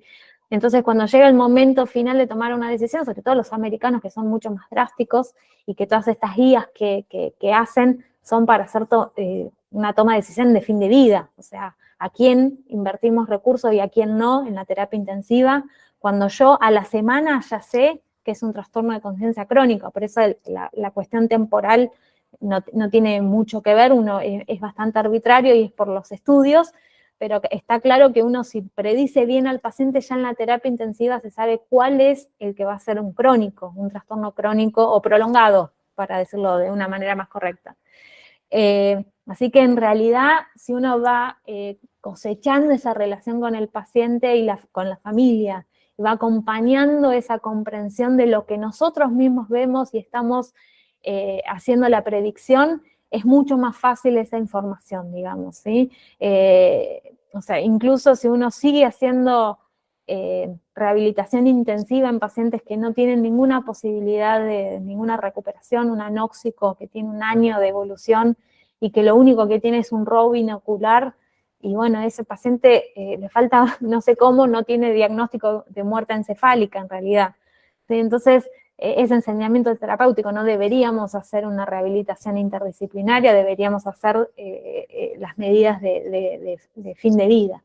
Por eso es muy difícil y mi recomendación es siempre desde el día 1. Por eso este análisis predictor lo tenemos que hacer desde el día 1. Con toda esta información es mucho más fácil comunicar a las familias y a todos, digamos. No sé, Hernán, si... Sí, no, lo único que agregaría a esto es que ya trajiste el tema de Estados Unidos y de sus costumbres, digamos. Una de las principales causas de muerte de estos pacientes en Estados Unidos es justamente el retiro de las medidas de sostén a partir de diagnósticos. Por eso, de diagnósticos que no siempre son correctos, como vemos que tienen un gran porcentaje de error. Entonces, ese es un punto importante que hace que estén bastante preocupados, quienes se dedican además de la medicina intensiva a la cuestión ética sobre todo, de tratar de mejorar, de afinar el diagnóstico. Y esto tiene mucho, como decía Julieta, de proceso más que de momento, y de ir hablando con la familia y que la familia, en general, uno va coincidiendo entre la expectativa de la familia y la realidad, entre comillas, que tenemos nosotros, y eso a la larga terminan confluyendo la mayor parte de las veces, muchas veces no, y muchas veces tenemos familias que viven en una situación que para el resto de nosotros no es la real. No quiero ponerme en juez de la realidad, pero tenemos siempre familiares que guardan la expectativa de una mejora que sabemos que va a ser casi imposible, o sin el casi, o que directamente ven cosas que nosotros no vemos en los pacientes, y eso nos pasa muchas veces, que ven respuestas que nosotros jamás podemos objetivar. Pero bueno, siempre hay que tener a la familia de aliada como objetivo, digamos, como medio de trabajo. Es fundamental tener una buena relación con la familia de la forma que se pueda. Gracias. No, al contrario. Pablo Bellón, tenés la mano levantada. Buenas, ¿cómo están? Bueno, la verdad, muy interesante, muy para pensar un montón de cosas, para redondear conceptos. ¿Qué tema? El tema de querer categorizar cosas que probablemente sean evolutivas y sean en un continuo, ¿no? Como es la recuperación de esa alteración crónica de la conciencia dada por esa primera injuria. No nos ceñimos mucho en querer poner categorías, cada vez las categorías se amplían porque nos damos cuenta de que son más individuales los casos, entonces se van sumando categorías. Pero a su vez la toma de decisiones sigue estando muy basada en categorías, ¿no? En algo que vemos que es un continuo, y la categoría te lleva a punto de corte que te diga caíste acá o caíste allá, y no todo tan dicotómico muchas veces. Me llamó la atención lo que decía el vecino de Estados Unidos, recién, por ejemplo, el domingo me escribió, nosotros, yo soy kinesiólogo respiratorio, pero que no me conocen, y nosotros tenemos mucho este tema de la decanulación en estos pacientes. Visto que generalmente es un tema que estaba totalmente tabú, y era un paciente que tiene una alteración crónica de la conciencia, no se puede canular, punto. No se piensa dónde está la alteración, si la alteración está implicando un trastorno en la parte deglutoria, en el tronco o no. En Estados Unidos, por ejemplo, pues le digo esto el caso de un familiar que me escribe, su familiar ya está determinado que no se va a decanular por esto, y nos pide cómo intervenir. Entonces, pensando en estas categorías que nos demanda, entre comillas, la toma de decisiones, y que nuestro gold standard tiene entre un 20 y un 40% de falsos negativos, que es lo peor, ¿no? De decir que alguien está por debajo de la escala que lo que tendría que estar, ¿no?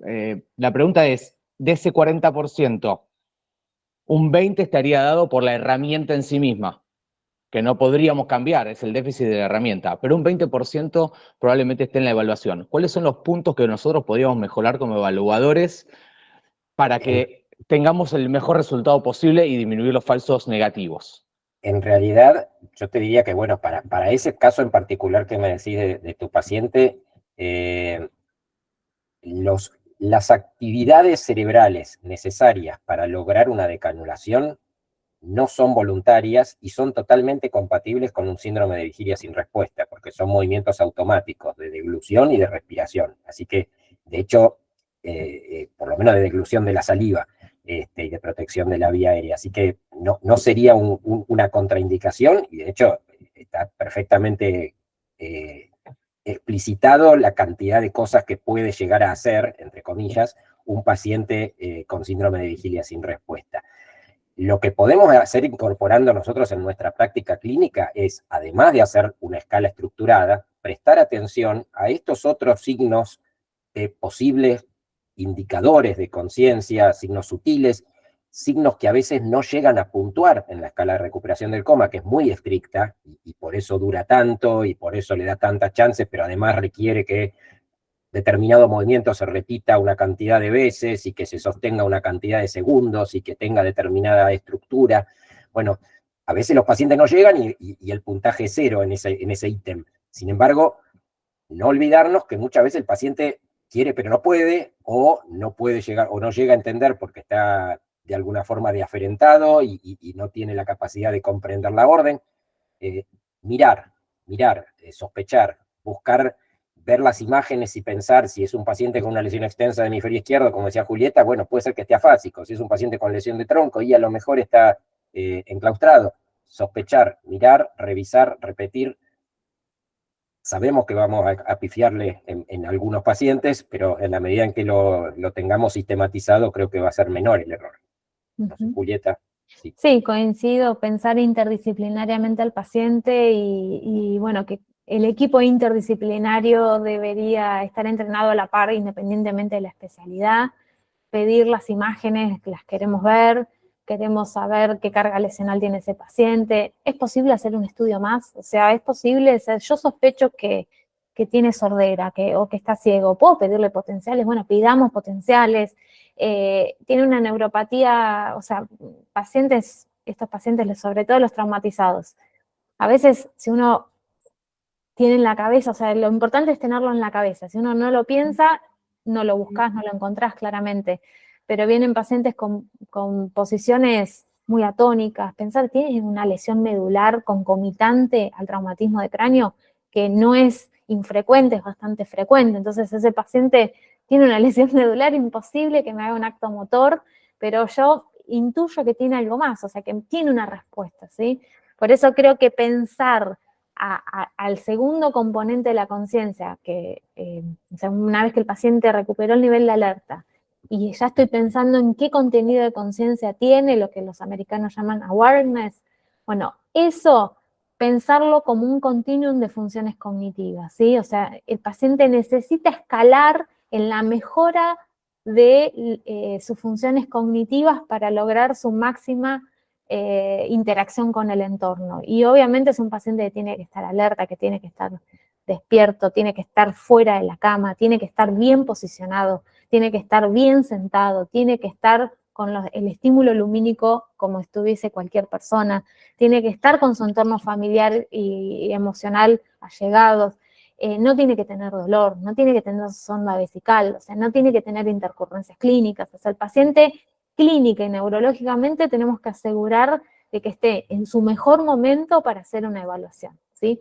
Si yo hago una evaluación en un minuto, o como dice Hernán, el neurólogo va con una lapicera viendo a ver si me sigue los ojos y la familia me está insistiendo y me muestra un video, pero a mí me siguió, o sea, yo cuando me pongo al lado derecho, sigue con los ojos. Bueno, eso es muy importante, por más de que a mí con la lapicera no me lo haga. Y creo que que todos lo tengamos en la cabeza y lo exijamos a todos los equipos, eso creo que hace que se crezca, digamos, en la sospecha y que mejoremos eso que hoy creo que está en pañales, es entender bien el rol de la función cognitiva, que habitualmente los cognitólogos, como digo yo, no participan en el abordaje de los pacientes de trastorno de conciencia. Pero la interpretación es muy cognitiva de cómo el paciente emerge del estado de conciencia. Y hablando de lo que decías vos, Pablo, también, que bueno, ustedes tienen mucha experiencia y tienen publicaciones incluso, y hay algunas publicaciones incluso que demuestran que decanular al paciente es un predictor de mejora y de emergencia de un síndrome de vigilia sin respuesta. Entonces, hay que balancear riesgo-beneficio, en ese caso la decisión, entender a dónde va a ir el paciente, con quién se va a quedar, con qué recursos tiene, estar decanulado obviamente tiene un beneficio en la familia, cuando se lo llevan a la casa, bueno, hay un montón de variables que tienen que tener y que se tienen que discutir.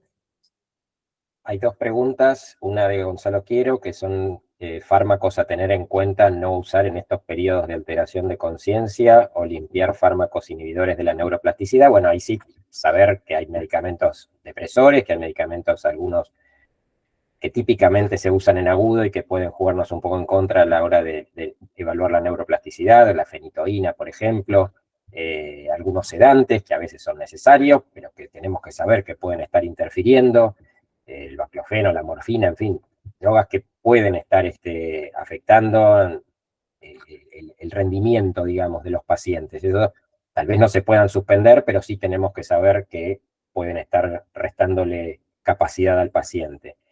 Y la otra pregunta que hay, ¿de qué manera se evidencia Perdón, dolor? Hernán, ¿puedo agregar algo? Sí, claro, sí. En algunos centros de rehabilitación en el exterior, el farmacéutico forma parte del equipo interdisciplinario, ¿sí?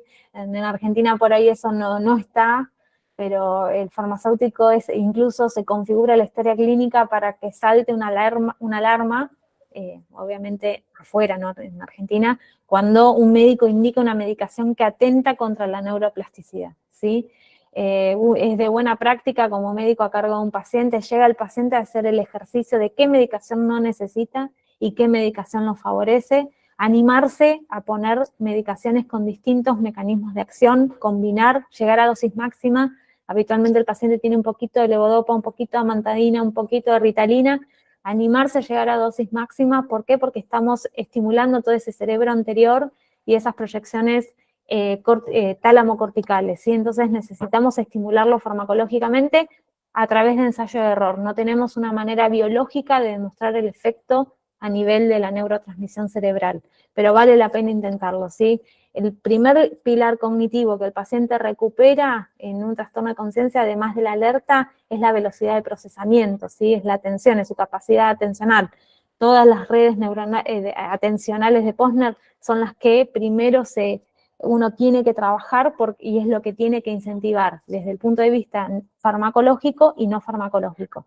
Y ni hablar que los clínicos tienen que estar muy atrás de qué medicación se le puso y si de sacarla tempranamente y prematuramente. Está claro, no dejar eternamente medicaciones deleterias a la neuroplasticidad de manera crónica. Por eso es un trabajo interdisciplinario el farmacológico también. Muchas veces los terapistas son los que nos dicen, ¿le pusieron alguna medicación? Porque está dormido el paciente, ¿sí? Y es el terapista que se da cuenta que el paciente está más dormido, está menos alerta que lo que estaba antes. Por eso sigue siendo el trabajo interdisciplinario. Otra pregunta es, ¿de qué manera se evidencia dolor en un paciente con alteración de conciencia sin conexión con el medio? Bueno, ahí, en realidad, ahí tenemos que hacer primero una cuestión semántica, pero que no es menor. El dolor es una construcción que requiere contenido de conciencia, ¿sí? Es incompatible pensar en dolor en un paciente con síndrome de vigilia sin respuesta o en un paciente en comas. Cuando tenemos pacientes sin contenido de conciencia, hablamos de nocicepción. Y existe una escala, ¿sí? Para medir justamente, y de hecho hay una escala con puntos de corte, que si bien no es una escala de contenido de conciencia, si esa escala nos da un puntaje mayor a 4, nos tiene que hacer sospechar que hay un mal diagnóstico del estado de conciencia, por lo menos que hay contenido de conciencia.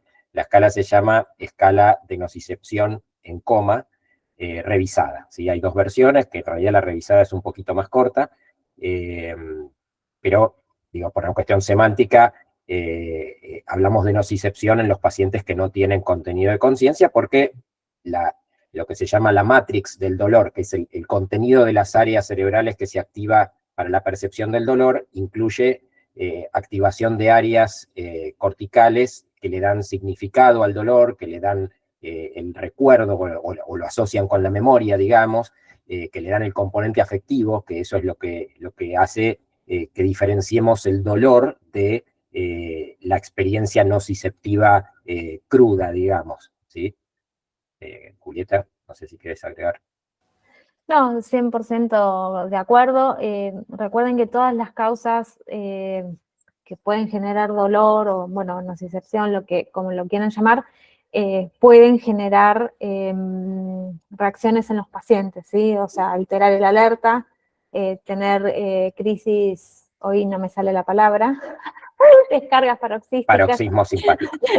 Sí, de hiperactividad simpática, o sea, generalmente uno tiene que buscar esos gatillos que son sondas vesicales, constipación, escaras, y espasticidad, o sea, dolor por los calambres por espasticidad, ¿sí? Generalmente alteran, o sea, así como en un adulto mayor generan síndrome confusional, en una persona con trastorno de conciencia alteran las respuestas que tienen estos pacientes y las disminuyen generalmente.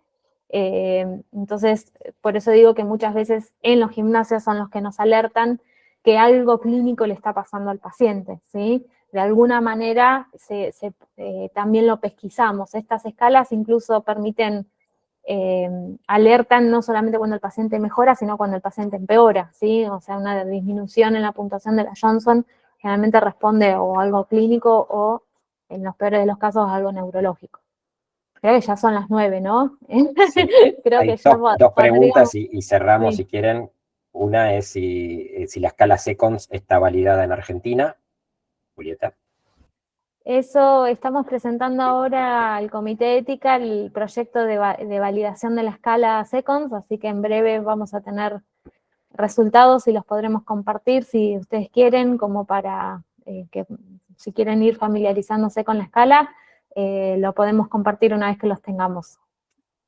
Y la última pregunta es si hay cambios en parámetros hemodinámicos. Entiendo que tiene que ver con el dolor. Sí, hay cambios, pero no forman parte de estos cambios de la valoración que hace la escala, ¿sí? Son totalmente inespecíficos.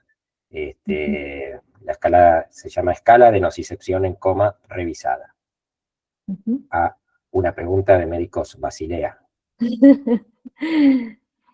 Sí. Hola, ¿cómo están? Buenas noches, soy Diego Noval de Basilea. Hasta ahora, obviamente, estuvimos hablando de los diagnósticos diferenciales y de cómo llegar al diagnóstico de la alteración crónica del estado de conciencia y en cuál de los estadios, podemos decir, está el paciente. Ahora, el punto está en aquel paciente en el que no queda duda que ya está en un estadio de salida o por lo menos con respuesta a órdenes, con seguimiento, respuesta a consignas, cosas menores, pero cosas que existen y que son objetivas tanto por la familia como por el personal que lo asiste al paciente. Muchas veces nos pasa que esos pacientes quedan ahí, en esa situación de mitad de camino, en la que tienen respuestas muy mínimas, que están absolutamente espásticos, con imposibilidad de lograr movimientos que tengan un propósito, o sea, quizás con una limitación muy severa, y hasta qué punto uno puede decir en algún momento, bueno, hasta acá llegamos, quizás ahora lo que queda es solo estimulación familiar y no mucho más, porque entiendo, nosotros nos hemos incorporado recientemente a Santa Catalina, que tienen categorizado a los pacientes en 3 categorías, básicamente A, B y C, respecto al nivel de estimulación o de trabajo que se hace con el paciente, y muchos pacientes que quedan en este punto, el familiar se pone exigente con la situación, creyendo probablemente que va a seguir habiendo mejoras, y muchas veces uno ve después de meses que el paciente está estacionario, que está en esa situación, y que mucho más que eso no se va a lograr. Entonces, lo difícil, quizás lo charlan en algún otro encuentro, es hasta dónde decir hasta acá, ¿no? Sí, es difícil, sobre todo en un sistema de salud como el nuestro que no tiene tan estructuradas las conductas desde arriba, digamos. Y donde en otros sistemas, incluso cuando uno mira las guías, hay tiempos y plazos para los pacientes y que ya se sabe que van a tener 90 días de internación en un centro de rehabilitación y después pasarán a otro dispositivo, domicilio o lugar de cuidados crónicos, y lo tienen ya como, ya los familiares lo saben antes de ingresar, ya desde el agudo. En Argentina por lo menos eso no tiene una disposición estricta, y depende más de los financiadores y del tipo de cobertura que tiene el paciente. Y es real que tenemos en un sistema de salud donde hay recursos limitados, tenemos que muchas veces priorizar la atención de los pacientes que tienen más chances de recuperarse. Eso es algo válido desde el punto de vista ético, como lo discutimos incluso en la jornada NID del año pasado también. Pero es un lindo tema para preguntarnos. Sí, podríamos desarrollar alguna charla específica porque realmente es algo muy complejo y que creo que es necesario poder abordarlo y darle un tratamiento específico. Pero sí coincidimos que son los pacientes más difíciles y por eso recién le decía a una colega de otro país que hizo una pregunta parecida, más de cuidado paliativo, decir, bueno, uno debería trabajarlo desde el día 1 con el paciente, con la familia, acerca del pronóstico. Entonces, ahí va construyendo el pronóstico y el storytelling que le dice a la familia desde el día 1 y no de un día para el otro como un balde de agua fría. La familia se va convenciendo, va entendiendo lo que pasa, lo que no va a pasar nunca, cada uno con su duelo, por eso es muy importante el psicólogo en rehabilitación y el psicólogo con especialización en neuropsicología más, para entender los constructos, el insight de la familia y cómo ir trabajando en ese sentido para acompañarlo. Y claramente, bueno, vamos a tener pacientes que por el sistema de salud van a seguir en un centro de rehabilitación. En Estados Unidos hace más de 15 años hay hospitales que son de larga estadía, se llama Long Stay Hospital o algo así, en donde son principalmente pensados para aquellos pacientes que Medicaid no les cubría las terapias intensivas o los centros de rehabilitación más del tiempo estipulado, y sobre todo se pensó para los pacientes críticos crónicos, los pacientes que están vinculados a ARM o traqueostomizados con complejidades clínicas significativas en algunos estados tienen ese tipo de hospital, y que se entiende que es algo intermedio entre una terapia intensiva y un centro de rehabilitación crónica. Pero bueno, es como un tema aparte, digamos, el paciente que realmente es el estadio, o sea, el estado final de esos pacientes, ¿sí? Y algo que también no hablamos, que tiene que ver con el seguimiento, o sea, como toda enfermedad neurológica, no nos olvidemos, estas son enfermedades neurológicas, son fluctuantes y dinámicas. Los pacientes cambian y van fluctuando, o sea, pacientes que han recuperado el estado de conciencia y han logrado un estatus en su funcionamiento, pensándolo en términos de funcionalidad, no de rendimiento o capacidad cognitiva, sino de funcionalidad, pueden empeorar en algún momento del tiempo. Por eso es importante el seguimiento, ¿sí? O sea, lo que es la neurodegeneración posterior al trauma de cráneo también existe, y cuando uno sigue mucho tiempo a estos pacientes se da cuenta que algunos pacientes degeneran realmente, o sea, hacen una neurodegeneración postraumática clara, que eso también cuando uno hace seguimiento de paciente crónico lo ve, digamos, y es un gran desafío diagnóstico, ¿sí? Porque no hay muchas herramientas, pues estamos hablando de trastornos de conciencia prolongados, entonces herramientas semiológicas, conductuales, no tenemos tantas herramientas. Pero bueno, creo que el objetivo más importante creo que se cumplió del webinar, que era compartir experiencia, comentar los interrogantes que siempre quedan abiertos, generar los puntos de discusión que deberíamos charlar de esos pacientes que sospechamos que tienen algo más y que realmente podemos hacer mucho, y de los que podemos hacer poco, en cuanto a recuperar la conciencia, igual podemos hacer mucho, y eso es importante, no tratarlos como crónicos o no hacer nada, sino que el abordaje debería ser diferente. Lo de las categorías en algún momento quizás podemos, a mí me gustaría trabajarlo académicamente incluso, lo de las categorías como para darle un formato, que me parece que vale la pena, digamos, como herramienta y como para estudiarla y definirla. Así que, bueno, muy bueno tu aporte. Bueno, Hernán, Sí, creo que ya tenemos está. que poner los videos. Sí. Bueno, iba a durar 1 hora, duró casi 2. Les pedimos disculpas, pero bueno, la asistencia es libre y gratuita. Les agradecemos, en serio, haberse conectado, haber aguantado hasta ahora. Vamos a tener la segunda parte de este webinario, de este ciclo en realidad, en mayo, no me acuerdo exactamente la fecha, pero es para el 20 y pico, obviamente se van a enterar con la difusión de las actividades. Y bueno, les agradecemos, tienen nuestras redes para cualquier pregunta con respecto a la presentación, así que gracias por estar. Gracias a todos. Nos vemos la próxima. Muchas gracias. Muchas gracias. Gracias. Muchísimas gracias. Gracias, Julieta. Gracias, Hernán.